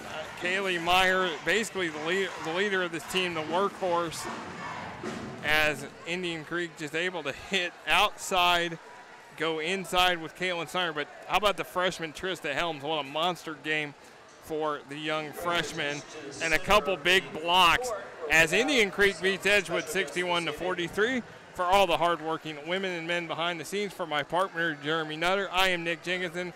We will see you in 20 minutes for the boys game here on Smithville Sports.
As we welcome you to the Mustang Corral here at Edgewood High School, Ellettsville, Indiana. It is the boys varsity basketball game between the Indian Creek Braves and the Edgewood Mustangs. Glad you could join us for Edgewood Mustang basketball on Smithville Sports alongside Quinn Saturday. I am Nick Jenkinson, and Quinn, while Michigan football has the revenge tour this year, Edgewood's got revenge in mind tonight against Indian Creek, who beat them last year in Trafalgar. Yeah, only one of a couple teams to have beaten them last season. Edgewood went 22-6, actually tied for the lead in the conference with Indian Creek and Cloverdale. Ended up winning the tiebreaker to move on. Now, this is going to be a very huge game. Indian Creek beat them last year. Big game from Zach Pugh, who returns as a senior point guard now for the Braves. But back last season, Trevor Taylor wasn't lighting the world on fire like he was right now. He was just a phenomenal freshman. Now he's just a phenom. Trevor Taylor against Bloomfield, 32 points, career high. Coleman Sater also with 26 against the Cardinals last week as Edgewood won by 19. But the biggest thing for Edgewood so far this season is how well they are shooting the ball from all over the field in every category. And the most impressive thing, they lost a lot of height last season, especially with the loss of Chayton Howard, their big center down low, who is also a good three-point shooter. So you were worried a little bit about this team coming into the season, but JB Neal's kind of revamped them as a three-point specialist team. They shot 33% last year from three. This season, they're at 50% from three. Now, That's probably not going to continue throughout the season, but if they can still keep that in the 40 to 45 range, that's going to be huge for them going forward, and will help them keep their ranking like what they are right now at 6th in 3A. Last week, Edgewood was 10th. They moved up to number 6 this week. Number 1 is Mishawaka Marion, 2 Greensburg, 3 Silver Creek, 4 Culver Academy, then 5 is Indianapolis Addicts. As you see the Indian Creek Braves getting introduced, they are 5-1. Their only loss came to Franklin to start the season, 57-45. They are coached by Drew Glintzer, 20-10 in his second year, 112-82 in 9 years overall. He coached at Edinburgh from 2010 to 2017, 92-72 in 7 years there, with 5 winning seasons, a sectional, a regional title in 2012. Last year, 15-9 for Indian Creek, lost to Danville in the sectional semifinals, 82-59. As you look at the Edgewood Mustangs, you see Trevor Taylor, Tate Balcom, Coleman Stater, who had a monster game last week, Cam Bannister and Joe Keto, the seniors on this team, along with Tate Balcom. So as you see J.B. Neal, the coach for the Mustangs, J.B. Neal is 43-16 in his 3rd year here at Edgewood, 119-79, 9 years overall, 6 winning seasons, won the sectional last year. Edgewood 22-6, lost 11 and 59-56 in 2 overtimes in the regional semifinals at Greencastle. Edgewood in the white, Indian Creek in the blue. We are set to go WIC East. First place on the line. These teams 2-0 coming into the night, and we will see who will take the lead in the WCIC East after tonight. Indian Creek controls the tap, and this is going right to the lane, and it's a double dribble call on Cooper Britt. Usually we talk about, as I mentioned, that Edgewood has usually not a very big height advantage, but they're facing a team where they actually have the height advantage. Coleman Sater, their tallest player, is actually going to be taller than the Braves' tallest player, which would be Jace Russell at 6'3". So no score so far.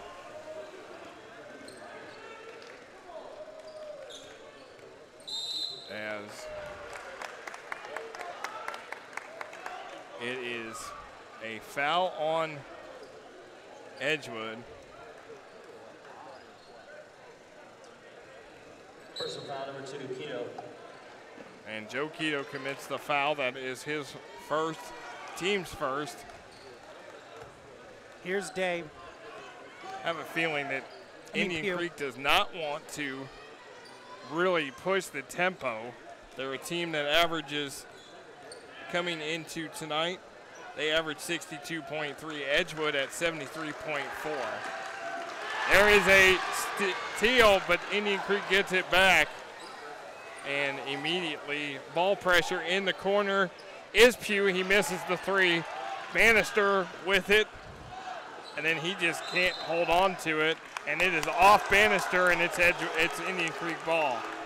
You can already tell that Indian Creek is controlling the pace of this game, having it a much slower pace, and so when Edgewood is able to get the ball, they're going from 0 to 100 so fast that they can't they're making mistakes. There's a steal. Balcom up ahead, Taylor, and he finishes.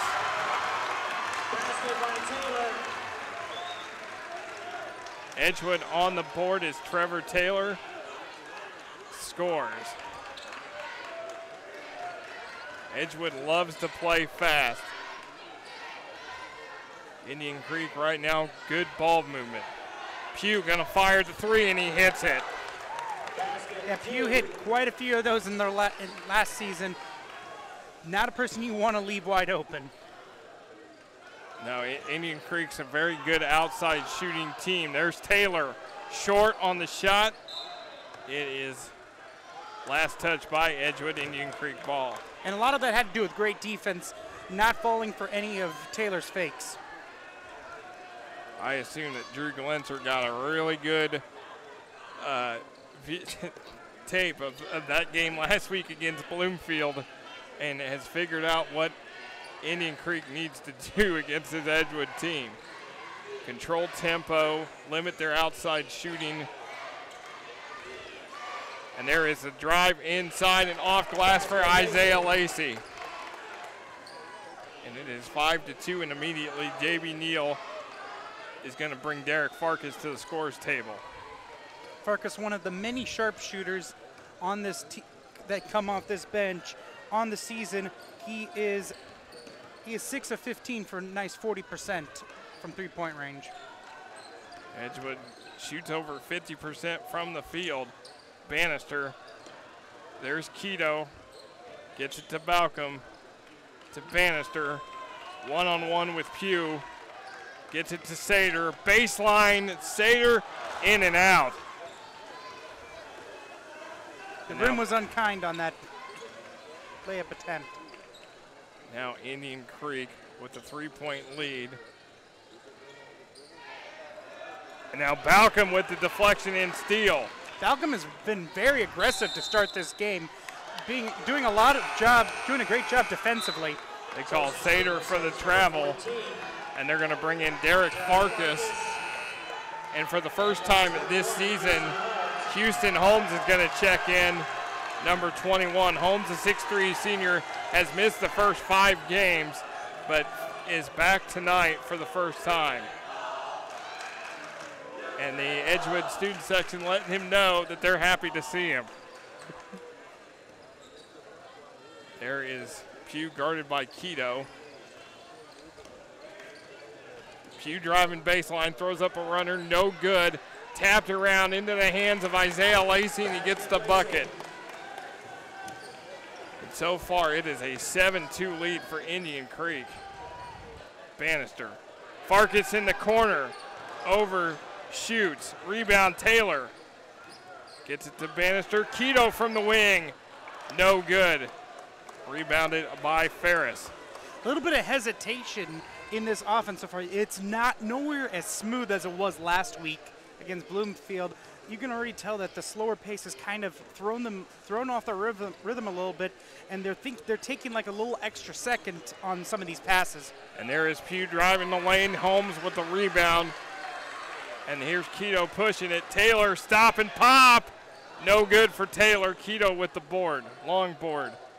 Cross court Farkas. They're going to just keep shooting, and they're not able to convert.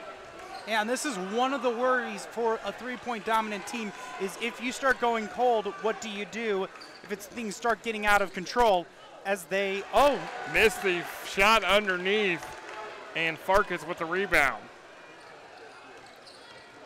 Taylor drives, gets fouled, and will go to the line. I guess that's your answer. You just go straight to the bucket with your best player. And that is Trevor Taylor going to the line. And that's very smart of him to notice the situation, know that the team is struggling from threes, instead of continuing to jack them up, to try to get something around the basket, so build a little confidence before they can start firing threes again. Trevor Taylor at the line. He's got all 4 Mustang points. He's got 5, and the lead is 2 for Indian Creek. Taylor averaging 24.4 points per game on this early on in the season.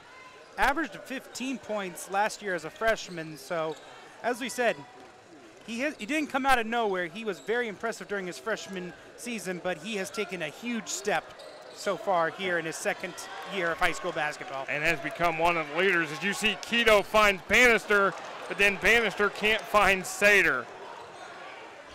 And it's a turnover.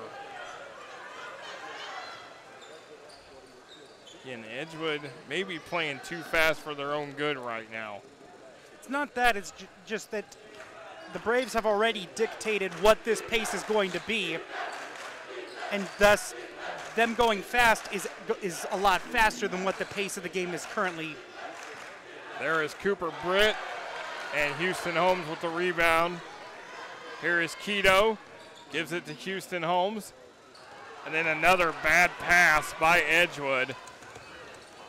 As Indian Creek now gonna go with Zach Pugh, the hot hand, and he hits it from outside for his second three. Here comes Trevor Taylor to the bucket, and JB Neal wants a timeout. JB Neal did not like something he saw. Yeah, it looks like complaining about Trevor Taylor not getting called for an and one and a technical foul. Refs not putting up with any back talk tonight.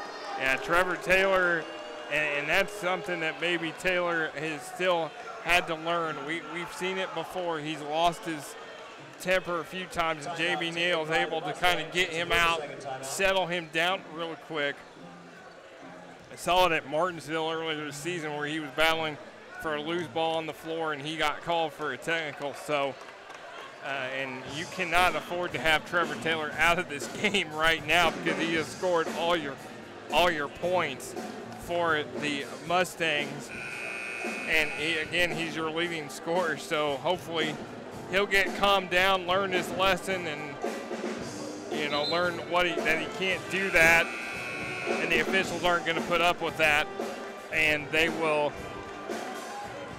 Indian Creek's going to go shoot the technical foul shots, and they're going to put Zach Pugh at the line. So Pugh, first shot is good. He's a 5'10" senior. One of 4 seniors on this team, which comprises half of the team, only an 8-man roster for Indian Creek. Sorry, a 7-man roster, so more than half. As Pugh hits both, and Indian Creek up by 4 right now, approaching a minute and a half to go. This is Cooper Britt. Pugh gonna put it up in the lane, no good. Holmes with the rebound. Here is Keto to Balcom, and then just short and hit the side of the backboard. Saw a wide open basket and fired just a little too early. As approaching a minute now to go. Braves working it with Cooper Britt. Ferris. There is Pugh, guarded by Keto, was trying to get the screen.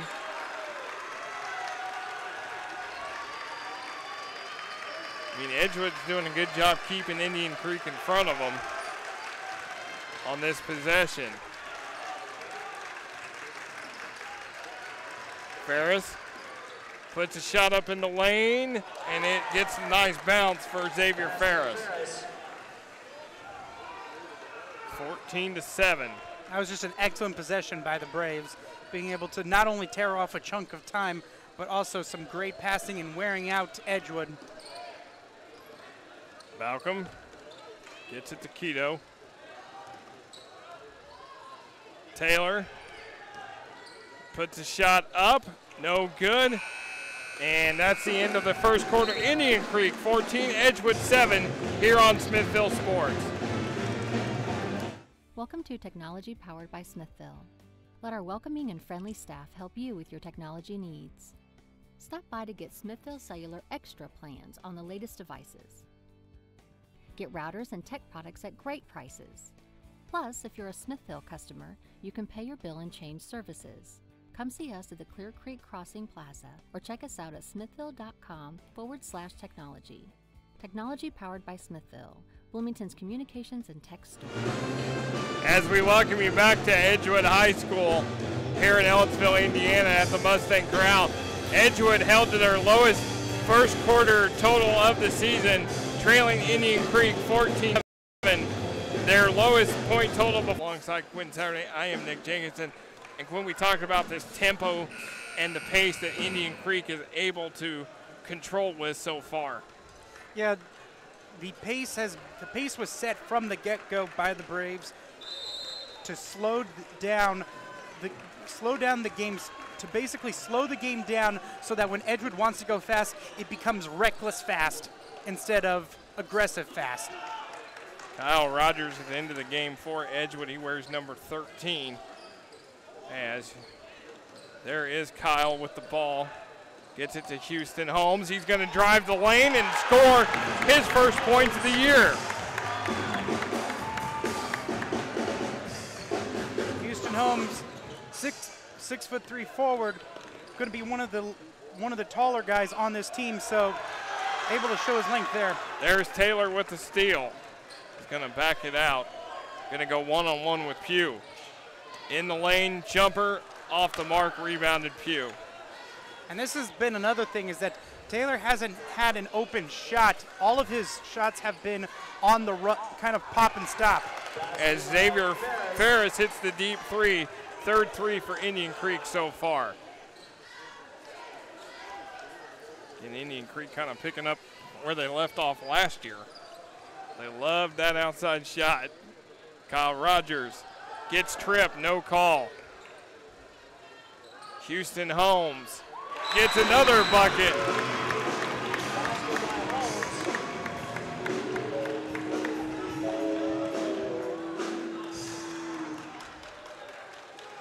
Now it looks like Indian Creek's going to get called for a foul.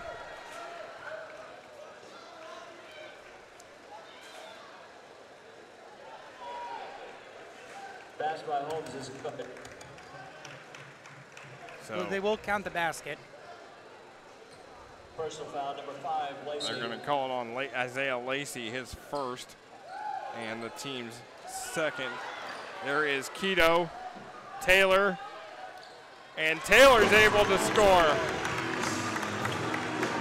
Yeah, but if I'm Coach Gletzer, I take that. I would want all of his to be off the bounce, no set shots for him.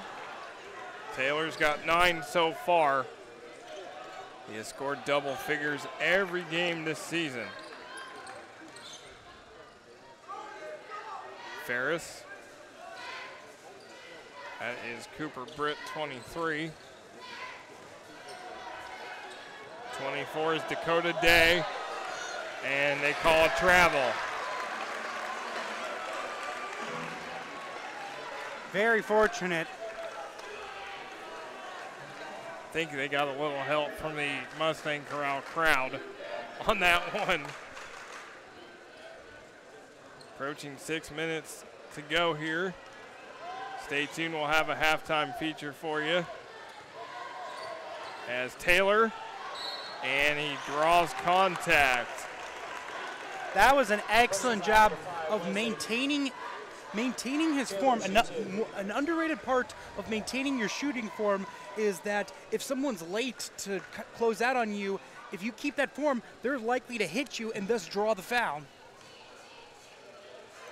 Taylor not able to connect there. Bannister coming back in. Rogers will come out. Rare miss for Taylor. He's shooting 89% from the foul line on the season. Hence why I didn't want to say anything right there when he missed it, but he's able to connect that one, and he is now in double figures with 10. So the 6th game in 6 games that Taylor has hit double digits. Pugh. 3 for Ferris is good. And Coach Glenser wants a 30-second timeout. 30-second timeout taken by. And I bet that deep down, Coach J.B. Neal is also pretty happy for that, because that is between Ferris and Pugh.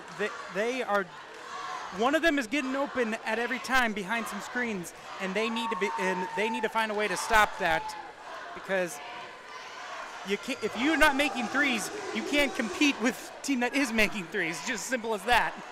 Now, if you're like we saw last week, where Bloomfield tried everything, and when Edgewood just was hitting them all the time, wasn't able to, just no answer for stopping a team that's just hot from three-point range. Kind of the same thing last year when I saw this game up at Indian Creek. Edgewood just could never get over that hump. Indian Creek always had an answer for Edgewood, whether it was an outside shot, get to the line, get a bucket down low. That was just kind of one of those games where Edgewood was just not able to find an answer to stop this Indian Creek team. Kyle Rogers, shot fake, three, no good. Rebounded by Ferris. Rogers with the steal and bucket. He just blindside stole it from him. That was excellent job. And that's why you got to pay attention at all times. Kyle Rogers, his first two of the night. He had a great start to the season. There is Pugh, and Pugh knocks it down. Pugh's in double digits with 10. Holmes on the baseline. The feed from Rogers is good for Houston Holmes. Making an immediate impact in his first game back. Yeah, he was very hungry and eager to return to the court. He has proven that with 6 points so far, all in the second quarter. Mustangs down by 4. There's the step back, and that's an air ball for Britt. Here comes Edgewood. Keto fires a three. It's no good. Britt with the rebound. Edgewood still yet to have hit a three in this game, I believe. They have not hit one yet. Indian Creek going to try another one. No good. Keto with the rebound. Taylor. Rogers for three, and it is no good. Taylor going to fire the three. They're just going to keep shooting, but they're still not able to hit the net. They're still not able to score. Man, the law of averages is really kicking Edgewood in the teeth right now. After a hot shooting night a week ago, Edgewood is not able to get anything from downtown. Cam Bannister is going to check back in. Coleman Sater is going out. And that's going to be one of the hugest things, is that we haven't really talked about Sater much in this game. He's been taken out of it for the most part. Yeah, he's not scored at all yet this game at all yet. Keto, Holmes, Taylor, shot fake. Gets a hand in his face, draws contact again, and gets to the line. That will be on Cooper Britt, his first. Taylor shooting 2. Trevor Taylor at the line.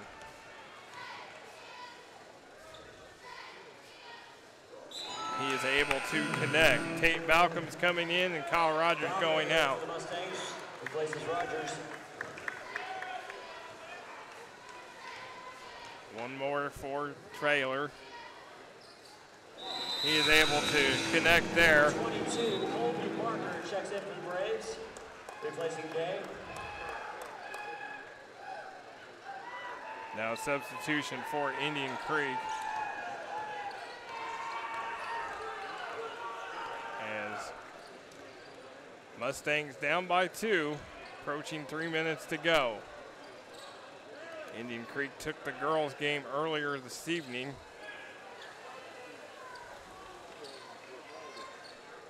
As Ferris gets it to Pugh.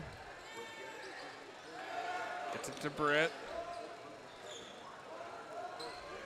And they missed that shot. And that is a basket for Isaiah Lacey. 24-20 Indian Creek.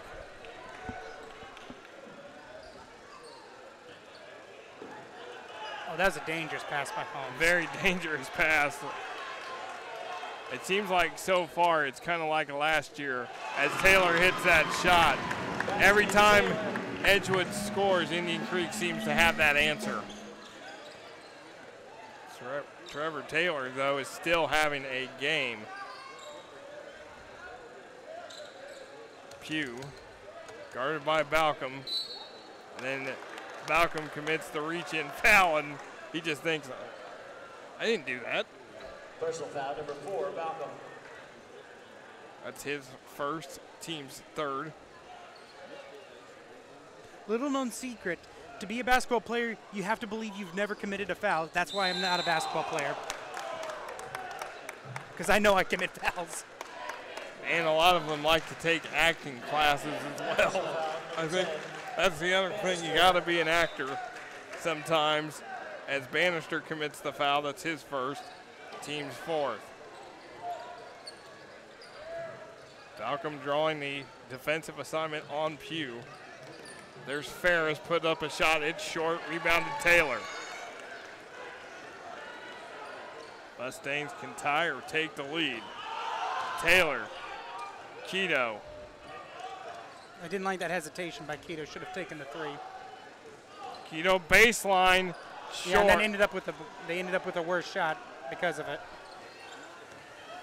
He was double teamed and, like you said, take an ill-advised shot. As Indian Creek still leads by 2.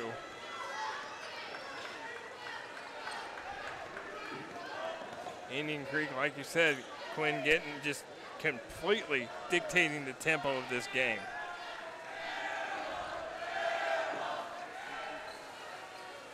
I believe last week the combined score was how many points Edgewood had at halftime.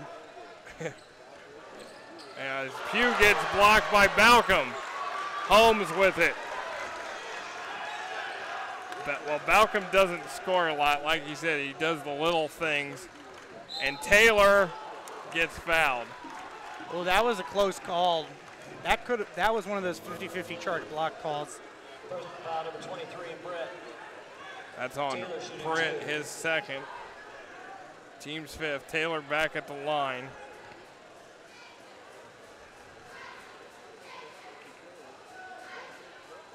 Taylor hits the free throw. And if anything, this half has kind of been a summation of Taylor's growth as a basketball player and as a leader, as he's basically taken it upon himself. The team can't hit from 3 at all, and so he's basically just driving to the line and willing points, either off the bounce shots or by drawing contact. 15 for Trevor Taylor so far. And Taylor altered that shot. Last touch by Lacey, and it's Edgewood ball.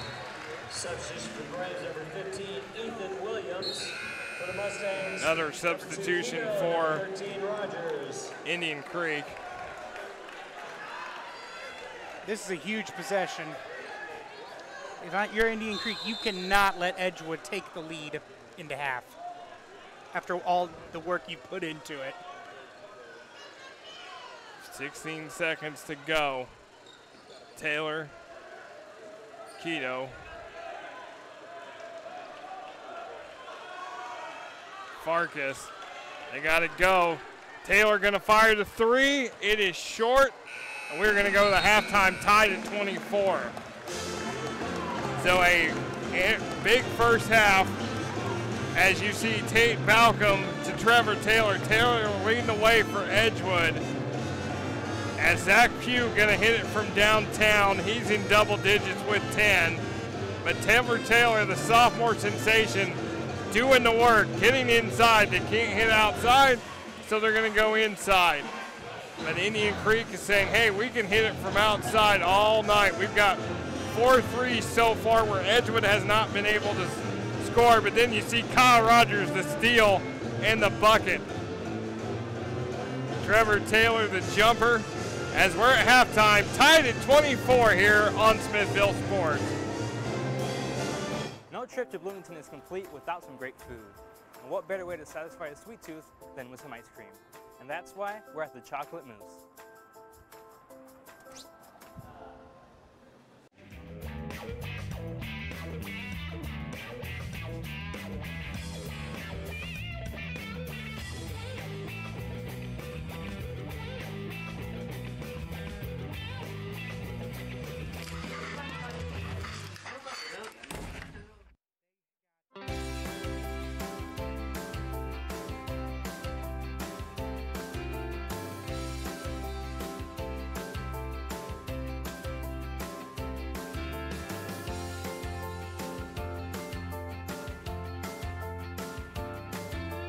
My name is Jordan Davis. I'm the general manager. I kind of oversee our operations here at our downtown Bloomington store, our Nashville store, as well as all the events and wholesale that we do. We started in 1933 as Maze Cafe. It was a restaurant. They started to make their own frozen custard and realized that that was where they were making their money, and they could just do that a lot easier. So in 1955, Doran May, whose dad EJ, he built the stand in the parking lot, named it the Penguin, and just took off from there. Doran had a manager who he allowed to kind of franchised out, and he opened a few Penguins, actually. The guy was just ruining the brand and running the place really into the ground. So Doran bought it back from him. And whenever he purchased back the company, the guy tried to get it, being like, oh, well, you have to pay me for the name of the Penguin, too. And Doran just said, I'll just call it something else. They were brainstorming after the whole Penguin debacle. Somebody had said the name, the Chocolate Mousse. And they go, you know what? I like that. Let's go with it. It's definitely helped us because it gives us a lot of opportunities with branding and everything, because who doesn't love a little cartoon moose licking its lips?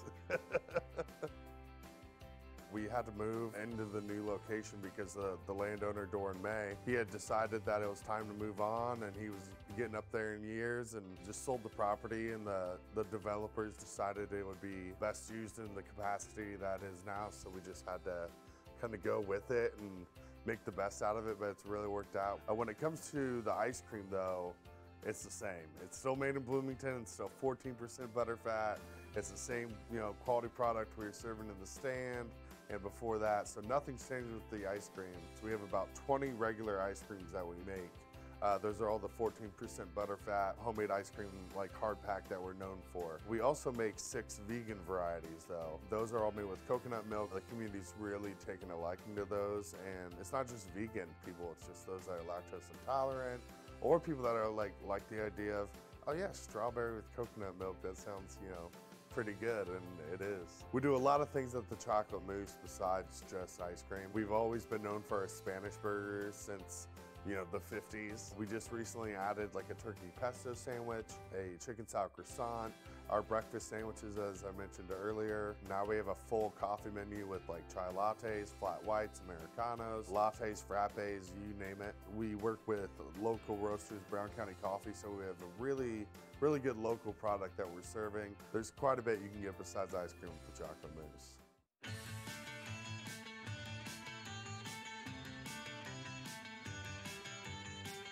So I'm sitting down here with Jordan here at the Chocolate Mousse. Now, Jordan, what do we have here in front of us? So we have a ham, egg, and cheese croissant, which is something we just started doing recently.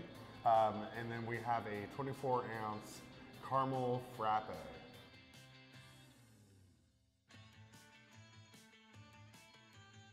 I'm going for a bite here. I'm jealous for you right now. This is really good. The ham is the star of this sandwich. Very fresh, very tender. It's not very chewy like a lot of hams out there. Kind of just melts in your mouth a little bit. Let's try it.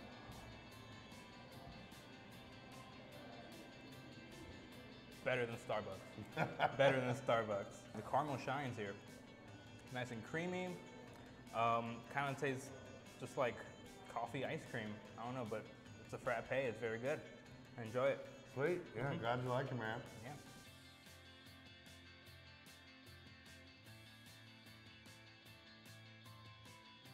So we're back and we have ice cream now, the bread and butter of the Chocolate Mousse. Now, Jordan, what flavors do we have here?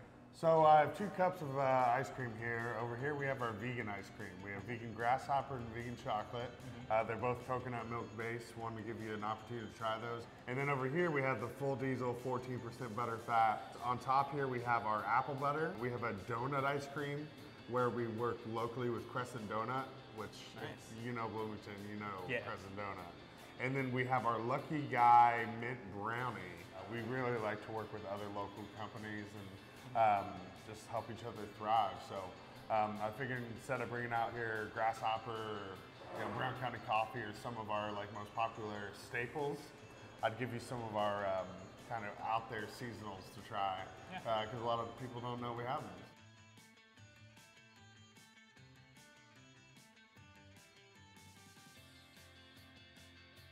It's really refreshing, the mint.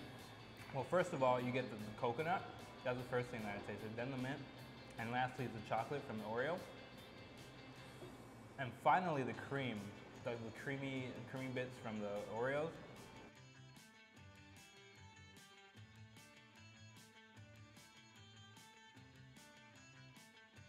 Not getting much of the coconut, but a lot of the chocolate. It's very chocolatey, and the coconut has that, it's kind of like an undertone, which complements the chocolate quite nicely, I have to say. All right, so let's move on to the 14% butter fat. Oh yeah. All right, so let me just go ahead and try it. I'm getting some spices. I think is the cinnamon. Mm-hmm. Yeah. The butter is very prevalent. The apple is very subtle. Yeah. And the spices really shine. It kind of just reminds you of like fall, kind of like a fall pie, which is very good because I love pie.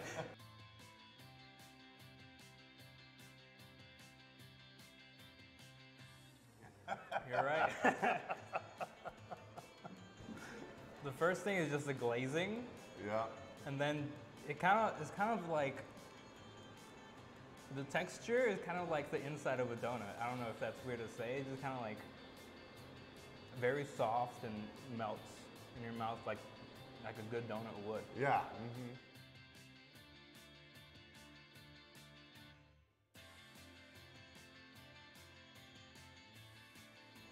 The first thing I get is the chocolate and the mint together. It's kind of different from the vegan one where the mint was more, like the most prevalent. But this is just a nice duo of the chocolate and the mint. I think it all starts with just having a quality product. If you don't have a quality product, you're not going to go back to the place. And I think the chocolate mousse it's been its longevity. It's the nostalgia to it and just what it means to people that they went in here as a kid and, got this from the penguin or got this from the chocolate mousse, depending on how old they are, and their kids get to come in and experience the same thing. We like to think that if you think of Bloomington and your IU experience or just your experience coming to Bloomington or living in Bloomington, that chocolate mousse is, one of the first memories you have. Just because, everybody has a favorite ice cream shop, and when it comes to Bloomington, that's us, or we like to think so. Come by and see us at 7 a.m. till 11 p.m. Monday through Friday. Saturday we open a little later at 8 a.m. and go until 11 p.m. and then Sunday is 10 a.m. until 11 p.m. As we welcome you back to the Mustang Corral here at Edgewood High School, Ellettsville, Indiana, tied up 24 apiece between the Indian Creek Brave and the Edgewood Mustangs. Glad you could join us for Edgewood Mustang basketball on Smithville Sports. Alongside Quinn Saturday, I am Nick Jenkinson, and Quinn, Trevor Taylor is dominating the game, 16 points for Edgewood. Coleman Sater, Cam Bannister, and Joe Keto have yet to score. It's just a testament to how much Taylor has improved from his freshman to his sophomore season, and just how good this team is, that they could literally have three of their top four players go scoreless in that first half, with only their star players scoring the majority of it, and somehow tying a team that seems to be hitting every single three. And a guy that hasn't been able to play until now in Houston Holmes, getting 6 points off the bench. Not to mention also Kyle Rogers, who did not start this game. So you got 8 points off the bench and just 16 from one player as your starter. And we talked about it briefly. They are ranked 6th right now in 3A and are trying to go to 6-0 for the first time since the 2006-2007 season, which a lot of Edgewood fans know that team very well. Yeah, that was a team that was in the Hall of Fame Classic. As you see Sater up ahead to Bannister, and Bannister is out of bounds, and it'll be Indian Creek ball. But that was a team that featured Garrett Butcher and Tommy Weekly. Butcher, 2008 Indiana All-Star Weekly, one of the top 3-point shooters all time in Monroe County. They were 6-0, and they lost in the Hall of Fame Classic to Batesville. Now, the season before, they went undefeated in the regular season, finished with 22 wins and 1 loss, lost to Madison in the regional semis down in Washington. So Edgewood trying to go 6-0 for the first time since those magical Edgewood teams of a decade ago, which is hard to believe. It's been that long. There is Bannister, and he gets on the board with his first 2. We were just mentioning the other players needing to step up, and that was a huge one for Bannister, as that gives Edgewood their first lead of the game. And it looks like a delay of game warning against Edgewood. So Pugh gonna inbound it. And as you see the pressure from Edgewood, Lacey's able to get it across the timeline. Lacey underneath, guarded by Taylor. Turnaround jumper is no good. Lacey there for the rebound, no good. Another chance, he can't get to go, but this time he gets to go to the line. And you notice something as we start this half, that Houston Holmes is actually starting over Cole Sater here to start the second half. That will be on Keto, his second. And Isaiah Lacey at the line. Yes, Coleman Sater not starting the second half. Held scoreless as Lacey hits the foul shot. Now Kyle Rogers is going to check in for Tate Balcom. Number 13, Rogers, replacing Balcom. Coleman Sater, a game high or career high 26 last week against Bloomfield, and has been held scoreless so far as Lacey gets his 8th point, and this game is tied again at 26. And Ferris and Pugh have been providing the 3-pointers, but Lacey has done an excellent job from down low. And there's Houston Holmes right on cue. Houston Holmes, 28 or has 8 points.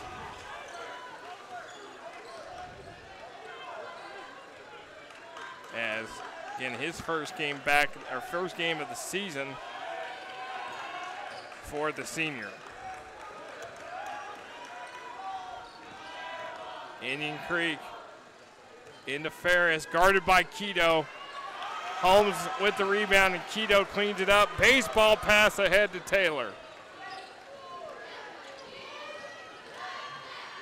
And then it is kicked. And it will be Edgewood ball. Indian Creek doesn't agree with that one, as they thought his hand touched it and they didn't kick it. Again, another spirited crowd, student section wearing their Christmas gear as we get toward the holidays. Keto. And they're going to call him for the travel. Here comes Balcom. And he's going to replace Rogers. Replacing Rogers.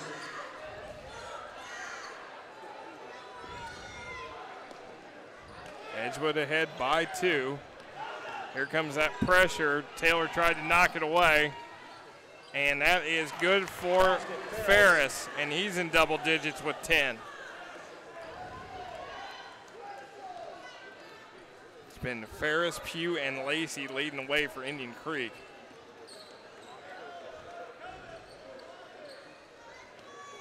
Balcom. Keto. Bannister. Holmes.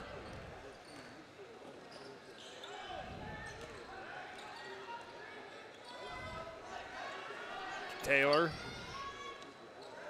Balcom. Pass to Bannister.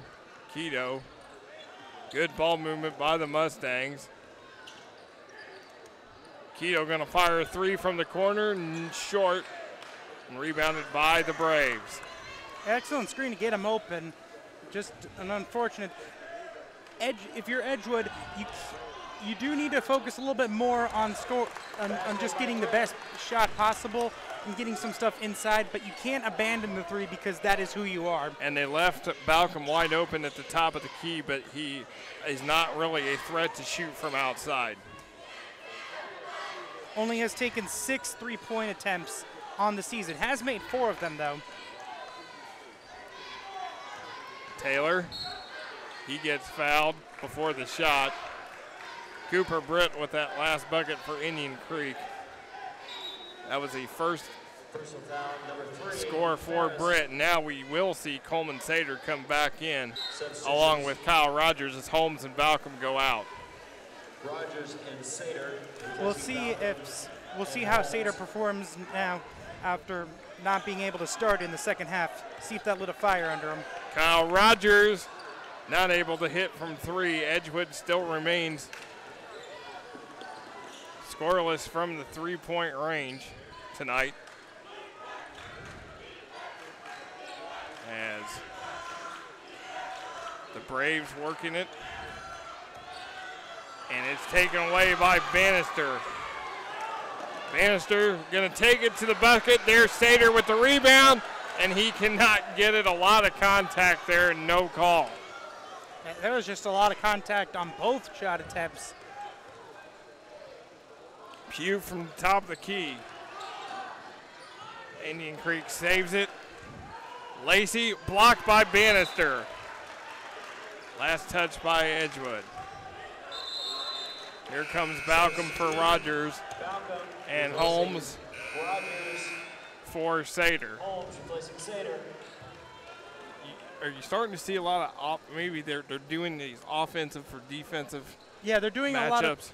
a lot of quick switches. They're taking advantage of this slower game to be able to get to cycle in fresh and give players a little bit of rest in between. Ferris not able to get it. Here is Trevor Taylor with the rebound. He's going to bring it up.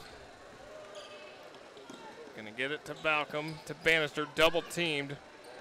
Again, Balcom not looking to shoot. Taylor going to put a shot up in traffic, no good. Now Indian Creek able to get it out of trouble as Pugh brings it across. Lacey, and he scores in the lane. Lead is 4 for Indian Creek. Yeah, there are no true traditional post players in this game, but Isaiah Lacey has done the excellent job of all the players down low, controlling the paint. And he's double team Bannister. Balcom now shoots, and Edgewood still not able to hit from downtown. And at this point, I think it's in their head at this point. Drew Glenser telling them to slow it down. Back it out, set up clock, run a little bit of clock. You're up 4, but you don't want to go too early. To credit Edgewood, they are still fighting to try to change this pace of the game. There is Britt down the lane, and he misses it. Holmes with the rebound. Just a little too strong. Bannister, Taylor, 3, still no. Keto fires again, in and out, iron unkind. And Balcom and Pugh were fighting for it out of bounds, and it will be Edgewood ball. Like I said, a lot of this is not psychological, especially after that shot. Basically went in, decided it didn't want to at the last moment. And here comes again the offensive for defensive matchups. Rogers and Sater in, Holmes and Balcom go out. And then Keto tries to throw it into Rogers. Lacey deflects it out of bounds. It'll be Edgewood ball.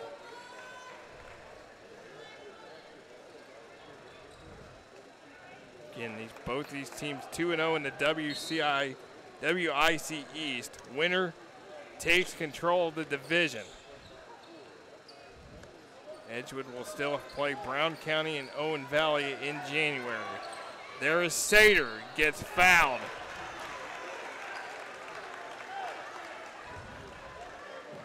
Dakota Day with the personal. His second, team's second. As we'll send the sophomore Sater to the line.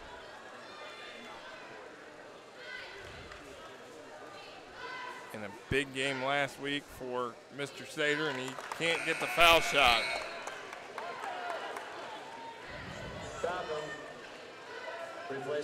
Yeah, Sater came into tonight shooting 27 foul shots on the season, just one less than Taylor, so it's a little bit surprising that these are his first foul shots of the game. And averaging 13.4 per game, and he gets his first points of the night as now Holmes comes in and Sater goes out. Balcom remains in. And Balcom deflects it, double teamed in the corner, and they're going to call a foul on the Mustangs. Balcom doesn't agree with it.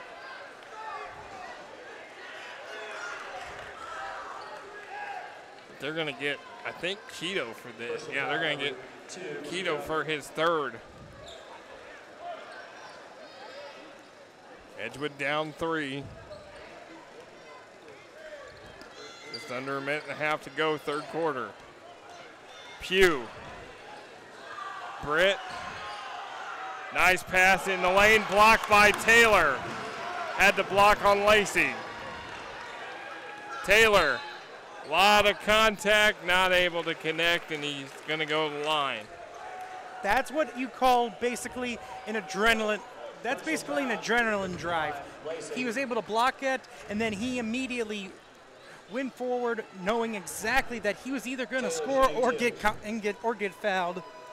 Trevor Taylor, 16 at the break, has not scored in the second half until now with his 17th.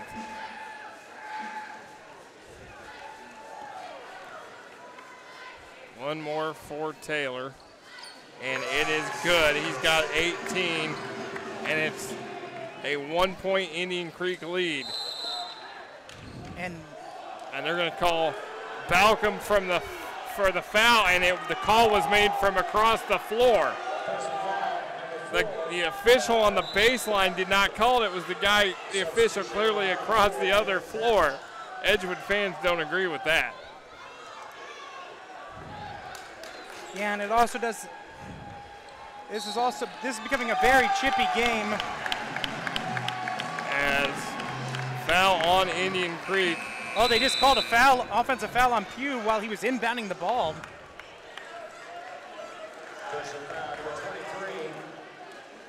They called on okay. Cooper Britt. I apologize. That is but it's very interesting. These two teams this is only the third meeting between them since Indian Creek only came to the WIC just a couple of years ago, but you can already tell that there's a huge rivalry between them, even with this little history between them. Yeah, the teams are split. Edgewood won here 2 years ago as Britt's able to score. Edgewood won 2 years ago. Indian Creek won last year. And now that's 4 on Keto. That's huge, as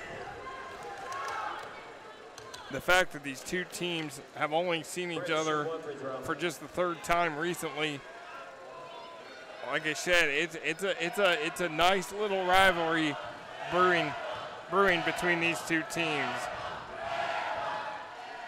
And he's not able to convert. Here comes Edgewood, down 3. Balcom, Rogers, Taylor, Bannister, Balcom, Rogers, 3, got it! Kyle Rogers gets Edgewood its first 3 of the night. Kyle Rogers coming into the night, 10 for 17 from three-point range. 3 different games where he made 3 or more three-pointers. If it isn't Taylor, it's gonna be Rogers who's gonna make that first 3 and break this hurdle, and we're tied at 34. 34 apiece. While we have a moment, we'd like to thank our crew, the hardworking women and men behind the scenes: Annette Bruner, Ethan DeShita, Clemente Tirado on the cameras, Jeremy Nutter on scores, Rob Ramsey, our TV and director, Nadir Noon doing replays, also Catherine Jankowski and Nate Alarcon not here tonight. This is our final broadcast for the year 2018. We thank you all very much for everything that you do, and we will be back in 2019, a busy January ahead with Edgewood, Bloomington North, boys and girls basketball, and we look forward to bringing it to you. Especially the Owen Valley game. Yes, Edgewood, Owen Valley comes up the second week of January. Edgewood will be back with Edgewood and Brown County boys and girls doubleheader January the 4th. That will be exciting, and then the next night, Seymour at Bloomington North boys. So it's going to be an exciting time of high school basketball, and we're glad and thank our crew for everything they have done throughout the year. And wish everybody also a Merry Christmas and a very Happy New Year as well. Less than 30 seconds to go here in the third quarter. You expect Indian Creek just to hold this? Yeah, I definitely expect them to. They don't want Edgewood to somehow take a lead. They want it either tied or leading. And there is Ferris going to give Indian Creek the lead. But here we go, Balcom. Oh, he's in and out as we go to the end of the third quarter. Stay tuned, exciting fourth quarter coming up next on Smithville Sports.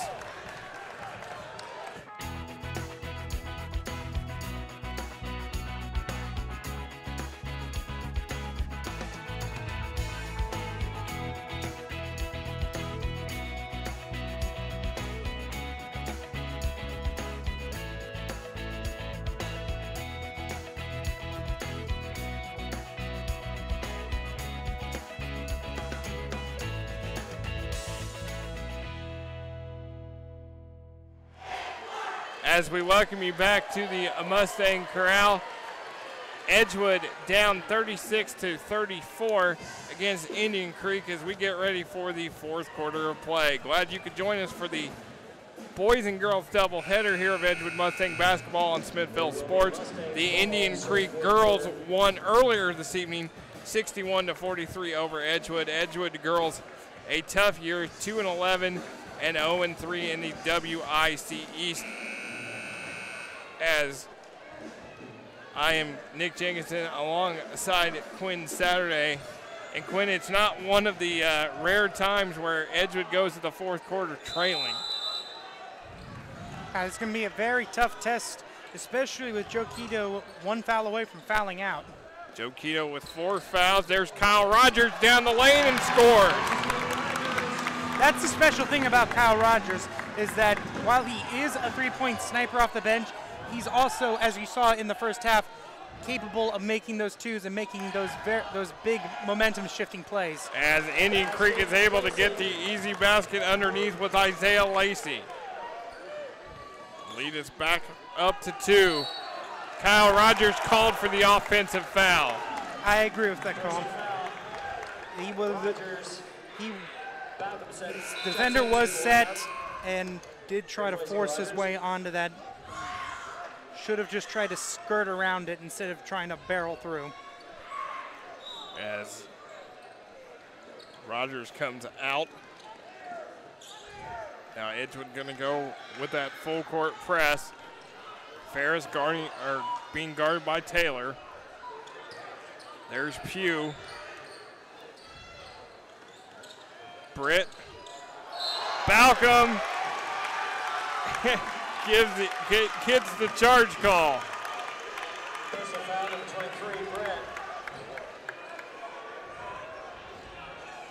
And that is 4 on Cooper Britt. But I'll tell you what, if there's a guy that's the emotional leader of this team, I think it's Tate Balcom. He gets this team fired up. He's definitely the guy that you see showing the most emotion out there on that floor. Always willing to put his body on the line. Steal by Ferris. Sater trailing. Ferris is able to score. Drew Glenser wants a timeout. 4-point lead for Indian Creek here with 6:50 to go here in quarter number 4. Well, Quinn, it's been it's been quite a game back and forth between these two teams. As I look down and I see JB Neal, and he is really fired up in that huddle, getting the most out of his team. And you also see Drew Glenser, second year at Indian Creek, coached at Edinburgh for 7 years, doing a nice job with this team. Both teams, again, 2-0 in the WIC East. Owen Valley, Cascade 1-1. They are playing tonight in Spencer. Cascade and Owen Valley, and then Cloverdale and Brown County are 0-2 as they are playing at Brown County. Sullivan leads the West at 2-0. Edgewood will go to Sullivan next week. Greencastle, South Putnam, North Putnam 1-1, along with West Vigo, and Northview 0-2. So the WIC crossover matchups will be in the East Division this year in January, late January. Edgewood is hoping that they will be in that championship game, but Indian Creek is hoping that they will host. We will find out here who will take command as Sater gets fouled. And you got to give a lot of credit to Dakota Day. He did just commit the foul there, but he has done an excellent job of not allowing Sater to pivot his way towards the basket. Anytime he's tried that, he's had to pivot away, and as always, all of his attempts near the basket have been very off balance. Coleman Sater, just 1 point tonight that came here at the foul line. Not able to convert. He's now 1 of 3. 63% foul shooter on the season. As I mentioned, second most free throw attempts on the team behind only Trevor Taylor. One more for Sater, and he gets that one to go. Lead is 3 for Indian Creek.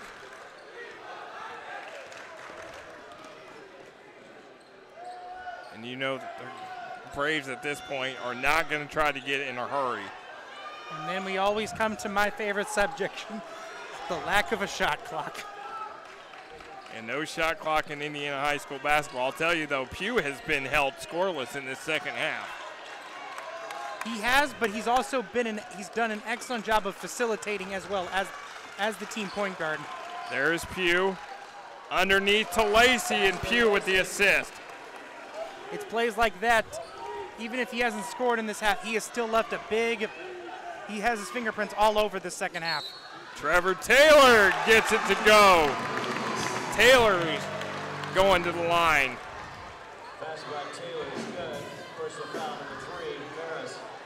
That's on Ferris. One shot. That is his second. Team 7th. So here is Trevor Taylor. And he gets that one to go. He's got 21. Lead is 2 for the Braves. Braves looking to go back to Trafalgar with a sweep of the Mustangs girls won earlier tonight.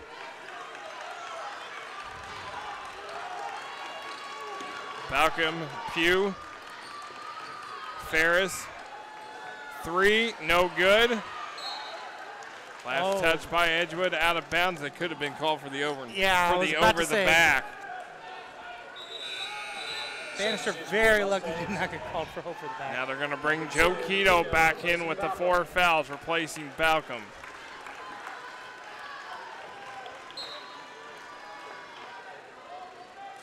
Indian Creek gets it in. There's Lacey against Sater, and Lacey gets the bucket. Yeah, Lacey, the senior, has totally won the offensive matchup against Sater. Bannister is able to score off glass, just his 4th point of the night. I mentioned in our last broadcast, Bannister, if you're only judging it by this season, you wouldn't know that this guy is a double-digit scorer. So he's able to score on some mismatches if you're going to try to not pay attention to him. There's the miss. Houston Holmes with the rebound. Yeah, Bannister's kind of taken the back seat to Trevor Taylor, Coleman Sater this season. There's Sater. Taylor Jumper in the lane, too strong, tapped out, recovered by Taylor. A lot of contact. Taylor puts it up, can't get it to go, and will go to the line. What I absolutely love about Taylor's ability to drive is just his ability to absorb contact and still get the shot off so he can give himself a chance for the and one. That is the one thing that the best players do. They are able to get themselves to the line all the time. And this is what we've now seen from Trevor Taylor. He's learning how to get himself to the line. He's done a great job this evening. And Taylor converts. 23 for Taylor. Come off a 32-point game last week against Bloomfield. And they're going to call a foul on Edgewood. They're going to get Balcom.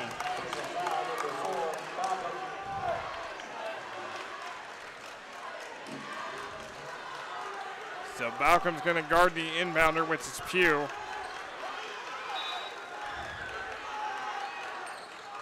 There's Lacey, guarded by Sater.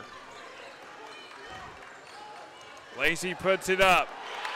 Sater with the rebound. Gets it to Taylor. Balcom, Bannister. Gets it to Holmes. Holmes, too strong. And it will be Edgewood ball as Ferris could not hang on to it.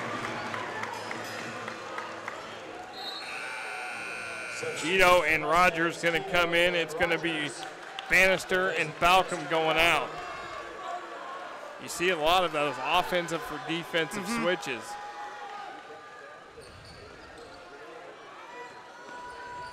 Taylor thought about it. Trying to go one-on-one, now going to put up the jumper. It's too strong. Britt with the rebound. Here comes Ferris to Pugh. Back out to Britt. Britt one-on-one in the corner. Pugh guarded by Keto. Gonna put up a shot, too strong. Surprised there wasn't a foul called. No foul called as Houston Holmes with the rebound.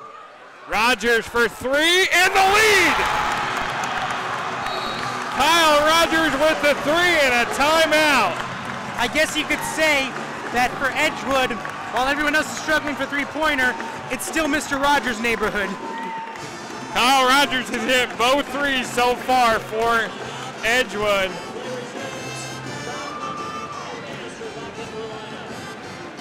Full timeout for Edgewood as the Mustang Corral is electric with the pep band tonight.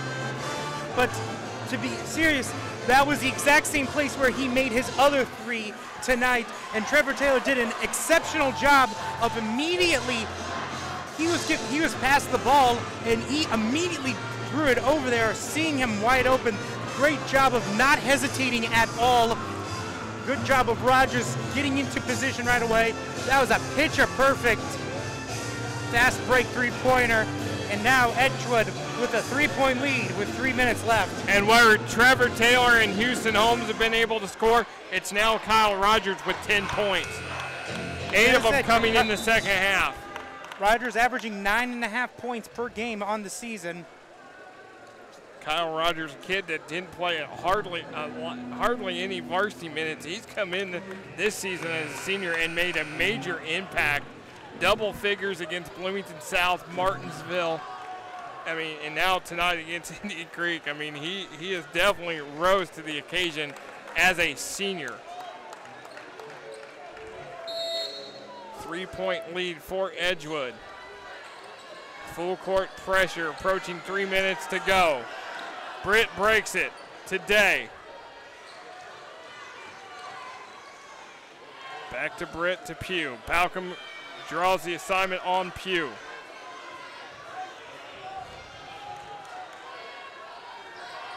Britt guarded by Bannister. Ferris has it. Going to man right now. 2.5 to go. Pugh to Britt, almost lost it. Pugh in the corner, gets it to Ferris. Good defense by Edgewood. Mustang Corral crowd appreciates it.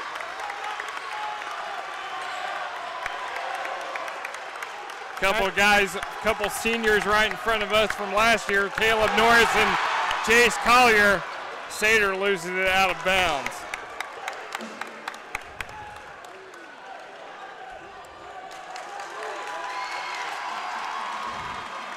Those guys a year removed from their team last year that went to that regional against Lebanon, and they're still here supporting their guys.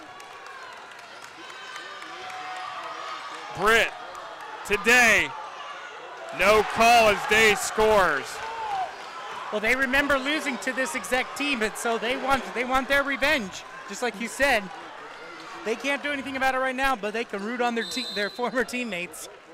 JB Neal wants a 30-second timeout. Edgewood's got one timeout left here with 1:37 to go. What an exciting game as our final broadcast for the calendar year of 2018. We thank our crew, the hardworking women and men behind the scenes. Again, big thank you, Annette Bruner, Clemente Torrado, Ethan Tashida on the cameras, Jeremy Nutter on the scores, Rob Ramsey, our technical director, Nadir Noon replays, you and I doing commentary. Also big thank yous to Catherine Jankowski and Nate Alarcon, who are not here tonight, but we all wish you a very Merry Christmas and a Happy New Year, and thank you for everything you guys do, and can't wait for an exciting, busy 2019 coming up with a lot more Bloomington North and Edgewood basketball to come. Obviously, the number one option that you're going to want right now if you're JB Neal is for Taylor to have the ball, but if the secondary option, I think Keto, who hasn't scored yet in this game, watch out for him maybe getting open on a three. He had that one that decided at the last moment that he didn't want to go in the hole. He could still come up with a huge shot here. Keto held scoreless. I would also look for Houston Holmes. He's had 8 tonight. Taylor gets it to Keto over his head and is able to save it. Now he's triple teamed, and luckily JB Neal calls a timeout, but that is going to be his final timeout, and he is not happy about it. Yeah, and I feel he's probably mad too because he called it a second too early because they did escape out of it. He could have saved that timeout, but this is very huge. As you see JB Neal, he is very animated in the huddle right now with his guys. Of course, very loud in here too, so. And as you can see, a great shot by our camera crew as you look at JB Neal, and he is just letting the team have it. Getting the most, I mean, they're at all eyes at this point. He also has to yell because his team won't be able to hear him even though he's right in front of them because of how loud it is. Very loud with the Edgewood Pep Band. The state champion Edgewood Band won the state title earlier in this year. And the Edgewood student section in all their decked out in all their Christmas gear tonight, enjoying this one. The final home game for both Edgewood boys and girls basketball until the new year. So Edgewood will play at North Knox tomorrow night, travel to Sullivan next Friday, and then it is the Wabash Valley Classic at Terre Haute South where Edgewood looks to defend their title. That is a fun tournament. 16 teams, 13 from Indiana, 3 from Illinois, all within about an hour of Terre Haute. Small, big, the big schools against the small schools, all day basketball. That's a fun one. Taken away, Holmes taken away, Britt, and Britt scores, and Indian Creek's up by 1 with a minute to go. Looks like they wanted a timeout, but still wasn't able to get it. Sater, Keto Rogers in the corner, Bingo! Kyle Rogers a Huge three. Kyle Rogers' third three of the night. Britt, no good. Sater the board and a foul on Lacey. And you gotta give a lot of credit to Houston Holmes and Cole Slater. They had a chance at that go-ahead shot, but they trusted the hot hand. They trusted Mr. Rogers over there in the corner to make that three, and he delivered. He delivers big time, ice in his veins for Kyle Rogers as Isaiah Lacey has fouled out. And that's a huge loss because he's their best post player. Substitution number 22, Margaret. So Indian Creek will make the substitution. Coleman Sater at the line. Sater just 2 points tonight, but these are huge. It's a 1-and-1 too. And he gets it to go. And now Coach Glender is going to ice Coleman Sater with a timeout. So a full timeout, 32.9 left to go. Indian Creek still has a full and a 30 left. Edgewood out of timeouts with a 3-point lead. If you're JB Neal, what are you telling your team right now? Well, hopefully Sater makes it so it becomes a two-possession game. But other than that, you want to basically not foul and just defend. You can let them go ahead and trade for a 2, but don't let them, if you miss, you don't want them to get a 3. So, especially you want to cover Pugh right now because as I said, he hasn't scored, but he's been very important this entire game. I would not be surprised if they tried to, if Coach Letzner tries to run something for Pugh, to get Pugh on a 3-pointer on this next Brave possession. And Zach Pugh, 10 points in the first half, has been held scoreless. But as you said, Quinn, has done everything else for Indian Creek. So Sater with one more.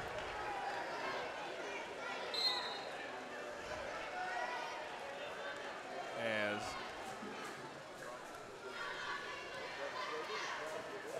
it is up and it is good.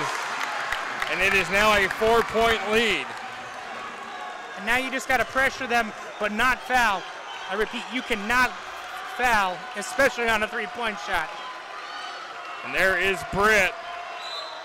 And they're going to call the foul with the elbow underneath. JB Neal not happy with it. That's on Sater. That is the 7th foul on Edgewood, so it's going to be 1-and-1 for Cooper Britt. He's got 6 points tonight. And he misses it. Last touch by Indian Creek, Edgewood ball.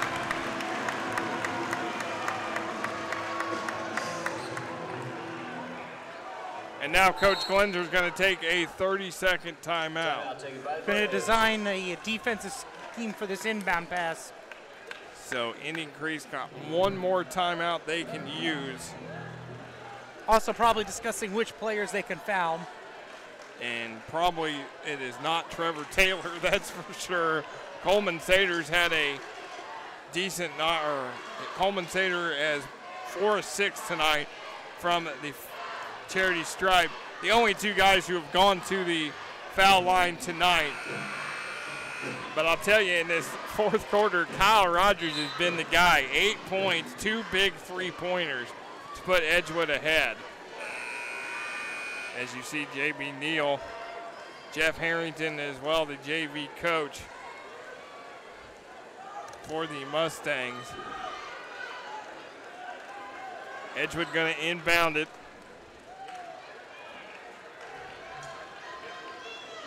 The officials, there's a lot of kind of battling between Taylor and Ferris. Lacey has fouled out. Houston Holmes to Keto, dangerous pass, and now a foul is called. And this will send Keto to the line for the first time. And Quito hasn't shot well from the foul line to start this season, 7 of 13 from the line. So if you're Indian Creek, this is one of the better scenarios. But Quito, it's going to be over his career, has been a pretty decent free throw shooter, so these could be huge ones right here. Quito misses the first one. Edgewood with 2 shots from here on out. Substitution number 15, Williams. Williams comes into the game, placing Day.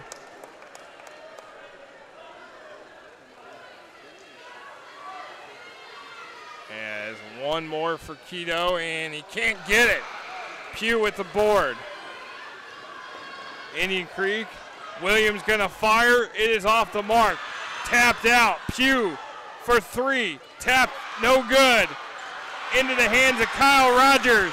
He's gonna dribble it out. Edgewood's gonna win this and take control of the WIC East. 52-48, what a win for Edgewood. And of course it'd be Kyle Rogers getting his 5th rebound of the season on the in the game. As we look at the highlights, a back and forth game. Edgewood able to get some big stops defensively, and Kyle Rogers icing his veins, putting Edgewood on his back and able to score. The senior, big game for Edgewood. As you see, Isaiah Lacey had a big one as well for Indian Creek. Trevor Taylor leads the way for the Mustangs. As there it is, Kyle Rogers in the corner, money. Not once, but twice. As Edgewood wins 52-48 for all the hardworking women and men behind the scenes. For my partner, Jeremy Nutter and Quinn Saturday, I am Nick Jenkinson. Thank you for watching. Merry Christmas and Happy New Year, and good night from Ellettsville. Xavier Ferris had 14.